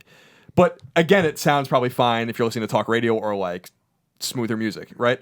So I get the point I'm trying to make is that you have to compensate for some of these things. You can also fuck a lot with like the Equalizers and stuff. equalizing like all of like what you're listening to. It's a pain in the ass. What I'm saying though is that the high quality Lil Dicky, that the highest quality you have, and the highest quality streaming, there's a difference, and we could all probably hear it, but is the it's like 10%. That's what I'm saying. It's the diminishing returns on it. There's a convergent point that we're reaching, I think, where soon you won't have to worry. Soon you won't have an excuse. Yeah, whether or not that's you my want thing. whether or not you I want want to the continue to physical. do it. Well, That's the thing. That's Yeah. what I'm surprised about with Amazon specifically. I'm not surprised Apple doesn't do it, but I'm surprised no one has the option to be like, buy the FLAC file or like the file that is exactly the highest quality possible from the CD. Like that's so weird to me. You know that like they don't do that. It seems like they have like Yeah, but you multiple have to remember, options. they but It's it's a not bandwidth thing. I It's guess all they that. should pay for it. Well, so Bandcamp does that.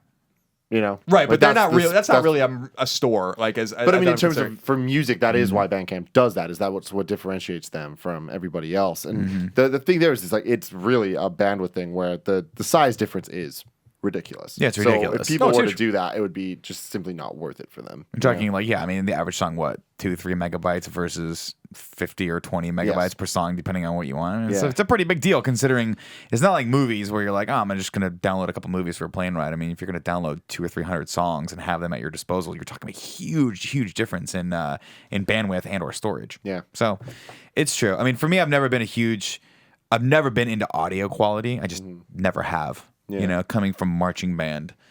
You know, I like my music live and in brass. You know what I mean? It's like recorded. You guys with your recorded era now. No, but for films, I can understand. It's fascinating to me that I never got into Blu-rays. I think for me it was economics. I was like, I can't afford a Blu-ray player, and then I never had a PS3. Yeah.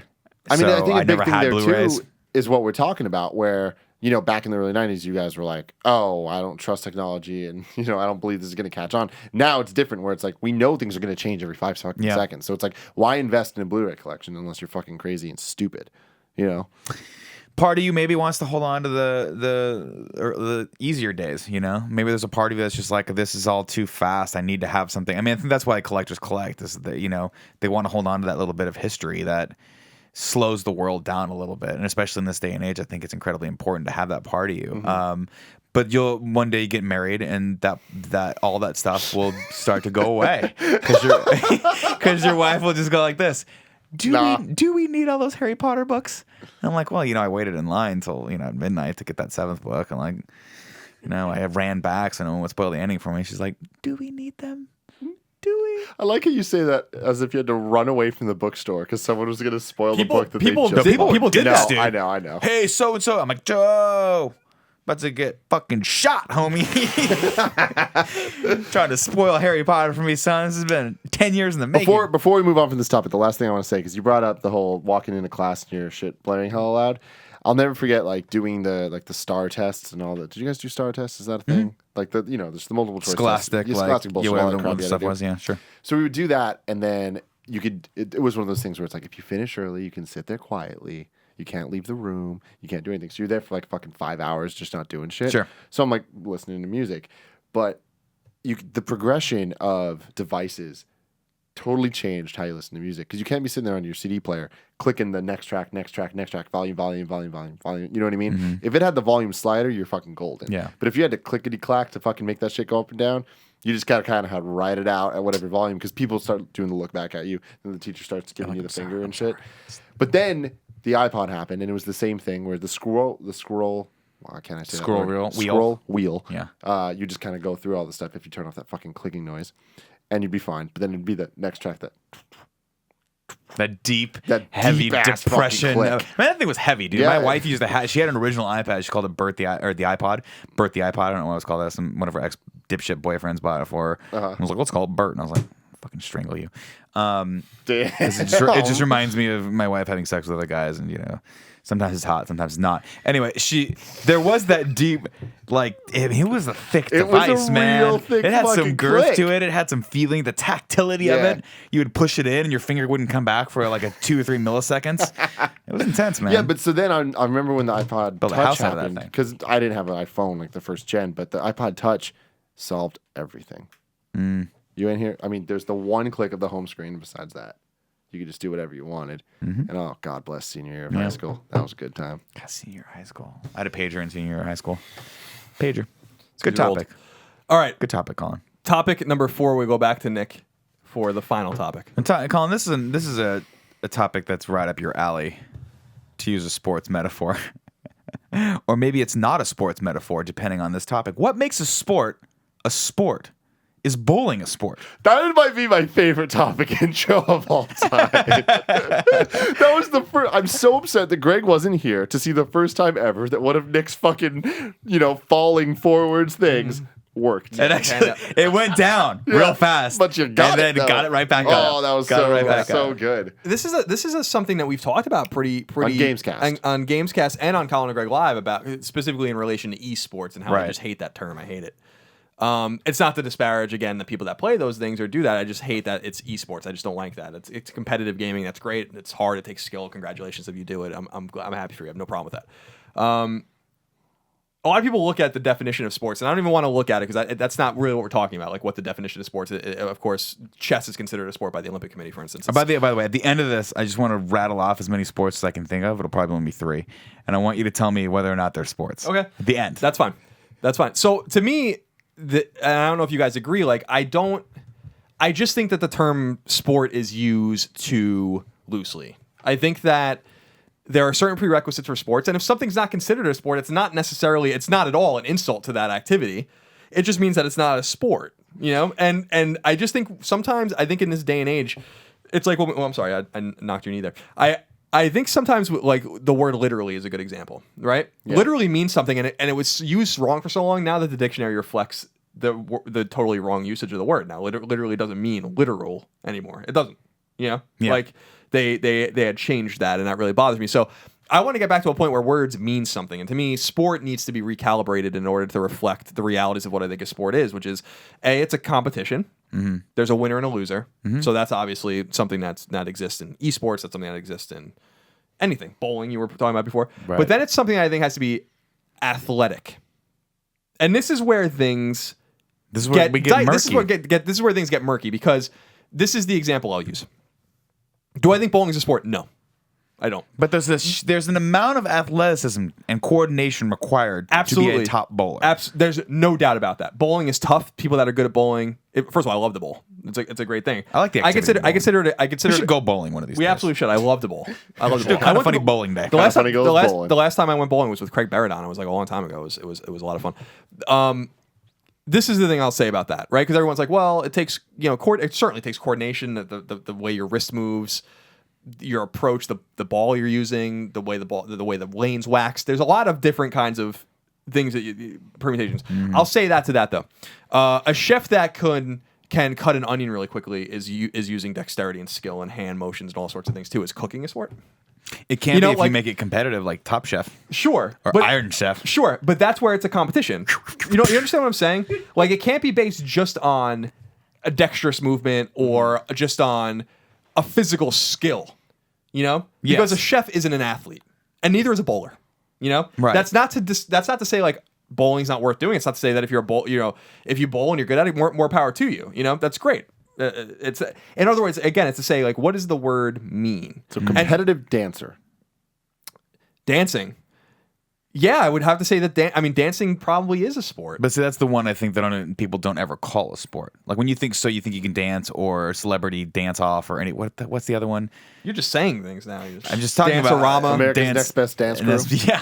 When you talk about that, you talk about like dance competitions. They just consider themselves dancers. They don't consider themselves. And then there's maybe they would say, "Well, I'm an athlete," but not to that degree because I think dancing is considered in its own category. Right. It's murky. I don't necessarily have all the answers. Right. Sure. What I'm saying is that we have to. I would love to come at some point societally just come to a definition of like, well, I always use the example like the Olympic Committee considers chess a sport. Right. And I'm like, as someone who grew up playing chess and played chess competitively for a while in his younger years and really enjoys the game, chess isn't a fucking sport. Are you kidding me? You know what I mean? Like, there's nothing athletic about chess at all. It's a game. Unless you're playing like Bullet or Blitz and you're hitting the clock a lot. I mean, that's basically it. Yeah, but you get a little sweat. You build up a little sweat doing that. A little underarm sweat. I'll tell you a little story. I used to go little choach sweat. When I was when I was in high school. I used to go to Washington Square sweat. Park in New York City to play chess. I played Blitz. You did. Yeah, you went to New York City Park to play chess. Yeah. You did that. Like, did you play against Lawrence Fishburne? No. Oh, you talking about Surgical Bobby Fischer. Fucking awesome movie. Great movie. Hey Arnold's grandpa. So I used to go to Washington Square Park and play Blitz. There was a specific variety of chess we played called Blitz. Blitz is 5-minute size. Typically in a standard game, you might have 90 minutes. So this was a way like it's memorization. And I always remember, I'll never forget it as long as I live. My friend was playing this guy and the guy was winning, but his clock was out. But my friend had not realized it. And as long as you don't realize it, like the game doesn't end until you call the person out and be like, you're out, like tip your king over, it's over. And I remember calling him out on it. And the guy was probably like 35 or 40 years old, like that serious. He's like, you don't fucking do that. Like you don't, like that's not your job to tell him that the clock's out or whatever. I'll never forget that as long as it was totally ancillary thing. I still remember that like clearly. You're I like was horrified. You don't live in the real world, motherfucker. So yeah, I used to go, but we weren't athletes. I used to play against these like crazy dudes that like were really good at chess, but they weren't athletic, So it's the same thing I was saying about like, well, if dexterity or skills with your hands or whatever, then cooking's a fucking sport. Well, so that's where I think like it's just not. It takes more than common sense. It takes parameters. And I don't know. So, but you're bringing the athlete thing into it. Sure. Like, does it need to be though? I think. Well, that's my personal definition of sport is something that is athletic, and maybe we need it. Maybe we need a definition for athletic because again, I was going to say, is there a threshold of athleticism that we would say, like for instance, now I'm going to name a few things for you. Okay. Lacrosse. Yeah, absolutely. Lacrosse is a sport. Hockey. Yeah, absolutely. Shuffleboard. No. Curling. No. Like curling takes a physical amount of agility to do. You got to skate sideways. You got to use that. They're not skating first that of all. heavy brush. They're not. Oh, like they have shoes on. Yeah. So and again, it's not that I love Best sport on the planet. curling's fucking awesome. Awesome. It's a great game. I'm so excited for the Winter Olympics. I wonder. I'm not going to watch them. Oh, I love Winter Olympics 2018. I think that right. I don't know. Didn't Olympic hockey just happened? I think it is whenever 2018. they changed so that they weren't on the same year. Because remember that time they were like, we got to do something about the Olympics. They've been every 4 years. It's just people forget about them. Yeah, so they changed it every other 2 years. I don't know. To me, I think summer they can be on right now. I think summer's next. Winter Olympics are definitely not happening right now. I only know from the Mario and Sonic games. I think that the definition to me, in my personal opinion, is that it's something, and this is such a, again, this is such a, it must take like, athleticism is something that you know what it means. Are you breaking a sweat? Are you working really hard? Like, so maybe curling's one of those things that are up in the air. But to me, something like, darts is a good example. Like darts are considered, billiards are considered sports. But I mean, like, they're really not. They're games. And it doesn't diminish what they are. They're fucking fantastic games that take an incredible amount of skill. But athleticism and skill are not the same thing. Because you know what else takes skill? Like winning a spelling bee. Or, like something, you know what I mean? It's like, so we're playing a video game. What are other words then that these things could fall into? Competition? Competition. Game? Games, yeah. Like darts and billiards and stuff. Great game, fantastic, classic games, just like poker, a game. That's a perfect example because they call poker a sport, and it is not. I would say it's not. Done. It's not. It's a card game. Like what I think is the murky territory is you start using the word sport to encompass any sort of competition. Yeah. Period. Right, and it's hard to fathom that. It's hard to understand that because to me a card game is a game. It's a competitive game. It is a competitive activity. To me, I don't think of it as a sport. But I'm sure people who win millions of dollars at the World Poker Championships every year would probably be like, fuck you, it's a sport, because there's an intense amount of mental aspect to the game and a physicality to it of having to basically play for that long. Depending on, I don't know, I'd imagine some of these games go on for hours. Well, with TV and all that stuff. And, you're doing it over specific days. You're just like, you have no idea. No idea. Like, I assume they're playing poker for maybe 3 months. I think, to me, the World Championship of Poker never stops. It is like cricket. It's just a 4 to 5 day thing. Cricket's a sport. Is it a sport? Yeah. They have tea in the middle of it, though. Cricket, they do it. They stop and they have tea. Hold on. Let's rewind on this a bit. Based on Colin's definition, sport means you're athletic. Right. There's no mention of hating on tea, Tea. Nick. I'm not hating on tea. I love tea. My wife will make me an amazing English breakfast and or Earl Grey at the end of the night with a little touch of stevia in it and some half and half. I'm feeling like an athlete. Put me to bed. I just ran a marathon. So, all right. So let's take Is marathon running a sport? League of Legends, right? Okay. So League of Legends, you're a competitive player. Right. They're practicing for 8 hours a day. And they're doing all this, their dexterity, there's fucking keyboard stuff, and there's all that shit, right? Yep. All the arguments that have ever been made. Yep, You'd absolutely. argue they're not sports because there's not athleticism. No, that's not. It's not being. We good had at a treadmill.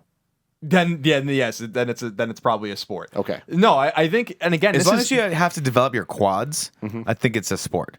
That's my definition of a sport. If you need overdeveloped quads to do this activity, it's a sport. It's just the thing I'm saying is that, and we've talked about this, depending on the shows you've listened to. So I'm sorry if this is a retread for you. I do apologize. Please forgive me for that. But if you're good at Dota or you're good at League of Legends or whatever, or Call of Duty, like that's fantastic. That's a skill, and you should. These guys make a lot of money, and more power to them. It's great. I have no problem with it. In fact, I was one of the great staunch defenders in games media of being like when Colin Cowherd and all those guys at ESPN were really giving some people shit for for broadcasting the stuff and the League of Legends tournaments or the Dota tournaments or whatever, and they were really being disparaging about those people. I'm like, that's fucking wrong, and that's inappropriate. These people are competing just like anyone else, and it's great, and it takes a lot of skill and a lot of talent and a lot of hard work.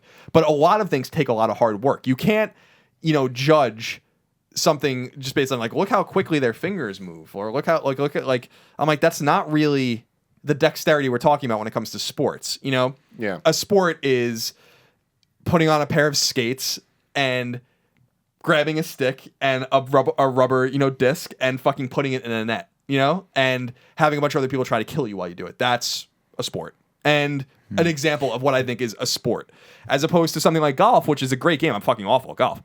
Golf's a great game, but you're not doing anything for the most for the most of the time, and then you sit and you use great amount of skill to get the ball into the cup, right? And get the ball into the hole, and that's a great skill, and it's awesome. And I watch golf. I enjoy it. So I'm just saying there needs to be a difference between just because you're outside or you're like doing something with a stick, like it doesn't necessarily mean. So like you're out there playing cornhole. Is that the name of that game? Cornhole is not a sport. Well, here's a question: Is there a one-person sport?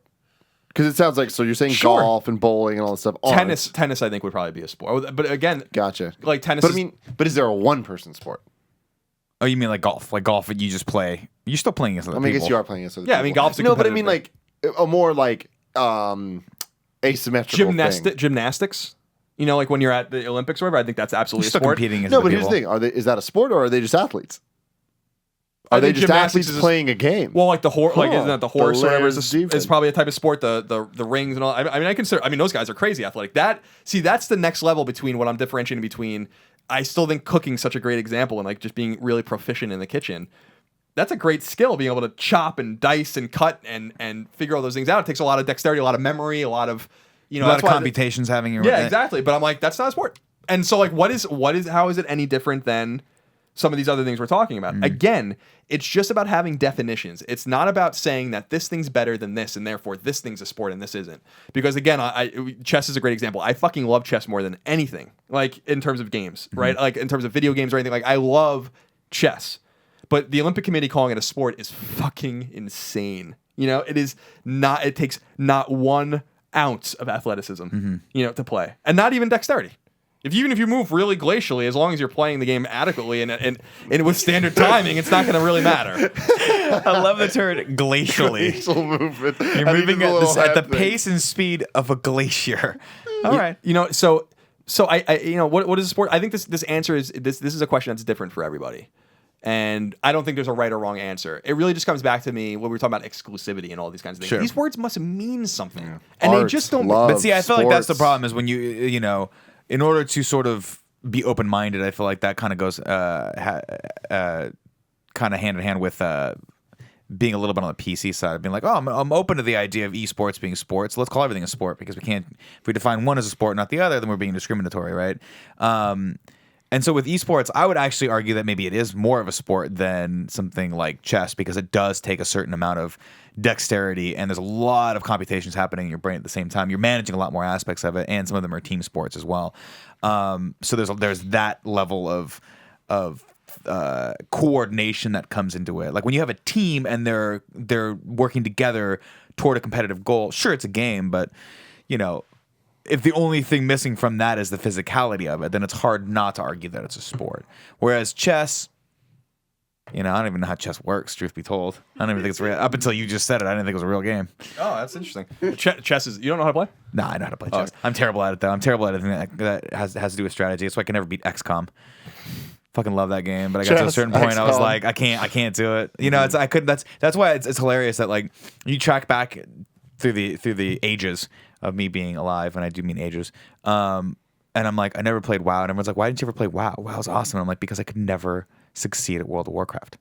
Like the OG like WoW 2, or World of Warcraft 2 was it, or Warcraft 2? Warcraft, Warcraft, not World of gotcha. Warcraft. But not at all like the. No, I know that, but because I got my ass kicked every time I played Warcraft 2 against Ryan Creasy online, he'd be like, "Oh, dude, I beat you again." I'm like, "It's been 5 seconds. Like, how'd you beat me?" Never. I was like, "Fuck Warcraft. Never do." I'm not even gonna see the movie when it comes out. Good for you, Nick. The movie comes out, I'm not seeing it. Tim, where I'm gonna watch do it. you stand on all this? Is what I'm saying making any sense at all? Or is What it you're kind of saying makes sporadic? sense. I mean, what you're saying makes sense. I think that you adding the athleticism thing is you just kind of defining that with that. And if that's the case, then you're right. But I don't know. Like, I don't know. Where do you come down? It comes down Is to a chess a sport? definition thing. I mean, that's my thing. I think that's a game. Why do I like not a sport? It's a game. But it's like once Or it's competitive. esport, is League of Legends a sport? I mean, it's an esport. Is an esport a sport? I'm not. I am not an athlete. I am not a scientist. That is. I think you're copping out. I That think is you're copping out because you don't no. want the Twitter hate. Oh, are you kidding me? No. I mean, my thing is, it's like my gut tells me esports are sports. Yeah. Just pure, just like based on what I know goes into them, and comparing between athletes like basketball players and that. It's like, all right, same idea of work goes into it. Right. It's different things, and one's definitely less like athletic. But I don't think athletic and sports necessarily need to. Because to me, if you would ask me what sports, I would be like, it's a competitive game. So that's my definition. See, because without thinking I look about at it. gymnastics, and I've never actually thought of I'm not saying that they are or not, but I've never thought of gymnastics as a sport. I thought of them as gymnastics. I mean, Plain and or as, simple. but that's the thing though. Pole like, then vaulting, gymnastics, not a those sport things to make me it for some weird. reason. I 'Cause- don't know why. I just think you're not really competing But against. It'd be awesome if it's there was just multiple more- people going at the same time against each other, and they're like one person died because they the got a game pole right in their- aspect's gone then. like larynx. What do you say? The game aspect isn't there. So my definition of sports, those wouldn't be sports because gymnastics isn't a game. You get what I'm saying? It's just a competition. Yeah. I don't know. I don't know what the fuck it is. But I think you're right in that these are just words. But it's to say, like with gymnastics, right? If you look at that versus boxing, I would say boxing is a sport. I would think, right? Absolutely, But they're both boxing's a judged sport. by 3 people, and they're both. At the end of the day, you get a score unless you knock the other person out. And with gymnastics, you can get knocked out. Basically the same thing. You know what I mean? You're Like, right. But yeah. but it's about the physical nature of the game, this undefined thing of the physical nature of what's demanded of you. Because if it's just dexterity and computation and all those things that really matter, and that's why, for instance, League of Legends would be a sport, then craft cocktail bartending is a sport. You know what I mean? Like, and that's what I'm saying. It's like that's why we can't. I'd rather have a narrow view of what it is than a really wide view, and then figure out a way to respectfully categorize everything else as being equal and interesting. Because I think all of this stuff is very interesting, but finding a name or a way to categorize it that treats it with respect. In other words, I'm sorry. In other words, I think the word sport is put up on this pedestal, and if it's not, so it's like, oh, darts aren't a sport. Fuck you, like. Right. You know, I'm really good at darts. And I'm like, that's if fantastic. Sports is the pinnacle of what Right. any activity can be. Exactly. It's an inferior activity unless you call it a sport, and then it warrants me putting copious amounts of time into it. Exactly. And it's just, exactly. And to me, it's like, no. Like, sport isn't up here. Sport's down here right next to and parallel to pro gaming and parallel to these skill games like billiards and all these kinds of things. It's just that this particular vertical is where like you put your body on the line in some way. And I guess that's kind of like where I stand on that. Like, it's not to say you're gonna get hurt or you're like punching or getting checked or getting hit in football. I'm saying you're putting your body on the line. Running the bases in baseball is way more athletic than cutting an onion. It requires less dexterity. You know what I mean? That's kind of. Yeah. I guess for my thing is I go in the complete opposite direction of you where you're like, I think sports should just be this narrow thing, whereas I'm like, I don't give it to everything. From now on, sports are the whatever's competitive. Like, that's what makes it a sport. So it's like, yeah, darts is, so is games, so is this, so is fucking dancing, so is fucking cooking or whatever. It's like, who cares? Like, why is sports a special word? Like, Well, it's because the reason, and this is my argument, because this is the things people bring up. It's like, why do you care? And I'm like, I really don't. It's just that. Like, I'm not like fucking flipping over my bed being like, why is League of Legends a fucking sport? Fucking badminton. What it brings back to me is, and that's why I used the example of literally and how like people bastardize and misuse that word so much that it doesn't mean what it means anymore. We don't even have a word for that anymore. You know, it's like, and so if anything can be a sport and it doesn't matter, then why have a category for it at all? And why even have the word sport? You know, like, that's kind of where I'm coming from. It's the same thing with exclusives, where it's like, this is an exclusive on this console, except for it's also on PC, except for you can also play on your iPhone. I'm like, well, it's not an exclusive then, is it? The question is, why does it matter? When does that word actually mean anything and mean the difference between anything? Like, when it comes down to it, like, the only thing I can think of is, does it belong on ESPN? Because that's the only time the word sports means anything, and all these things are on ESPN. Well, that's but remember, ES is entertainment and sports. So it's not, that channel's not just meant for sports. That's why they've had the spelling bee forever. That's why they show poker, you know, and all these kinds of things. So you have to understand that it's not, ESPN is not just sports programming. It's supposed to be something that's entertaining. That's why they show esports too, because they're smart enough to know that this is going to make them a lot of money in the future. And I think that that's a very intelligent thing. Just like the spelling bee for some reason makes them a lot of money, and they just keep doing it. So It's because every year people can't believe there's actually a real spelling bee that happens. it's true. There's definitely something about it. It's one of those things where I think that last year was the first time it really dawned on me that there is a national spelling bee. It's not just something that people use as a trope in movies to make you laugh and to make fun of nerds. And B, you can't spell Dond. I can't spell anything. You've seen my motion graphic stuff. And B, Colin watches the spelling bee every year and knows the people that are in it. Yeah, I do. like I definitely know. knows that, like, profiles them. Like, you got stat sheets on these people, and you know who's gonna do what. Kids, and like some of the kids are the same every This year. kid's bad with U's. But it's also the judges are Damn it, always don't the give him a judges. W. The guy that reads the words on the script spelling bee is the same guy every year. I know that motherfucker. What the fuck else is he gonna do? I don't know. I don't know. What do you do for a living? Well, I'm a school teacher, but my claim to fame is that I read the words on the National Spelling Bee on ESPN. Like, awesome. Spelling bee is good drama, and that's the other thing that people have kind of, I think, mixed up sports and drama in terms of like, well, the line on the graph is sports and drama go up. This is why the NFL is so successful, because the NFL, there's few games, there's only 16 games a year plus playoffs, and every game matters, and there's a week's worth of drama in between every game. This guy's hurt. This guy said this. NFL has just made dogs fight. The Michael Vick made dogs fight, and he did. His people did. Yeah. Anyway, I don't want to like throw accusations out there, although he totally fucking messed up and was complicit in that whole thing. The point is that the NFL has mastered the fusion of entertainment and sports and drama in sports in such a way that when someone sees like, well, I was reading with Dota, like there's some shakeups post the $6 million winning where these Dota teams are getting broken up, and this is the first time that they've really dealt with this kind of thing where it's like people are getting dropped and released into the wild, basically, like it happens in football every day.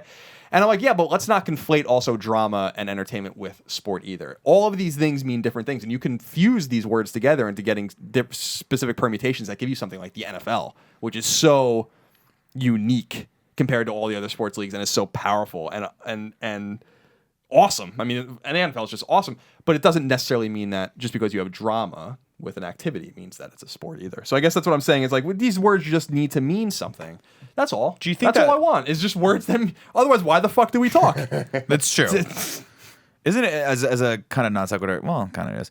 Isn't it weird that we have something like the National Spelling Bee? Like we don't choose that as an American pastime. Like we have the National Spelling Bee, but for every one National Spelling Bee, we have like 500 other sports that don't glorify intellect necessarily. Not necessarily. Like I still think that it takes a fair amount of mental dexterity to play any sport at that level. You have to be pretty, if not book smart enough to understand the physics and incorporate those into your mechanics, right? But it's a little weird and a little telling that we don't glorify more activities like the spelling bee. Kind of sucks. I wish there were more spelling bees. I wish there was stuff like I think there are, but nobody watches them. Nobody watches them. They don't get the ratings. They're on ESPN 5. There's a 5? I would not be surprised. I don't know. How I many don't are watch there? ESPN. There's a lot. I mean, there's a lot of ESPNs. ESPN Classic, ESPN News, ESPN 1 and 2. Classic's my favorite. It's where they all wear the blazers and it's like that 70s tinge to it, you know? It's like the 80s, like, welcome to the 1982 Open. And they're like, what the fuck? What? Everyone that has beautiful hair, horrible teeth, they all look like pedophiles.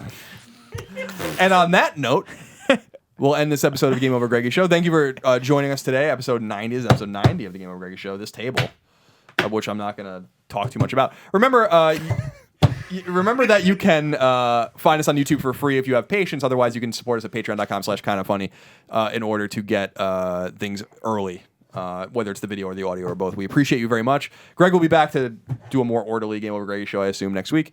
But we appreciate you and thank you for your time. We'll see you next week. Goodbye.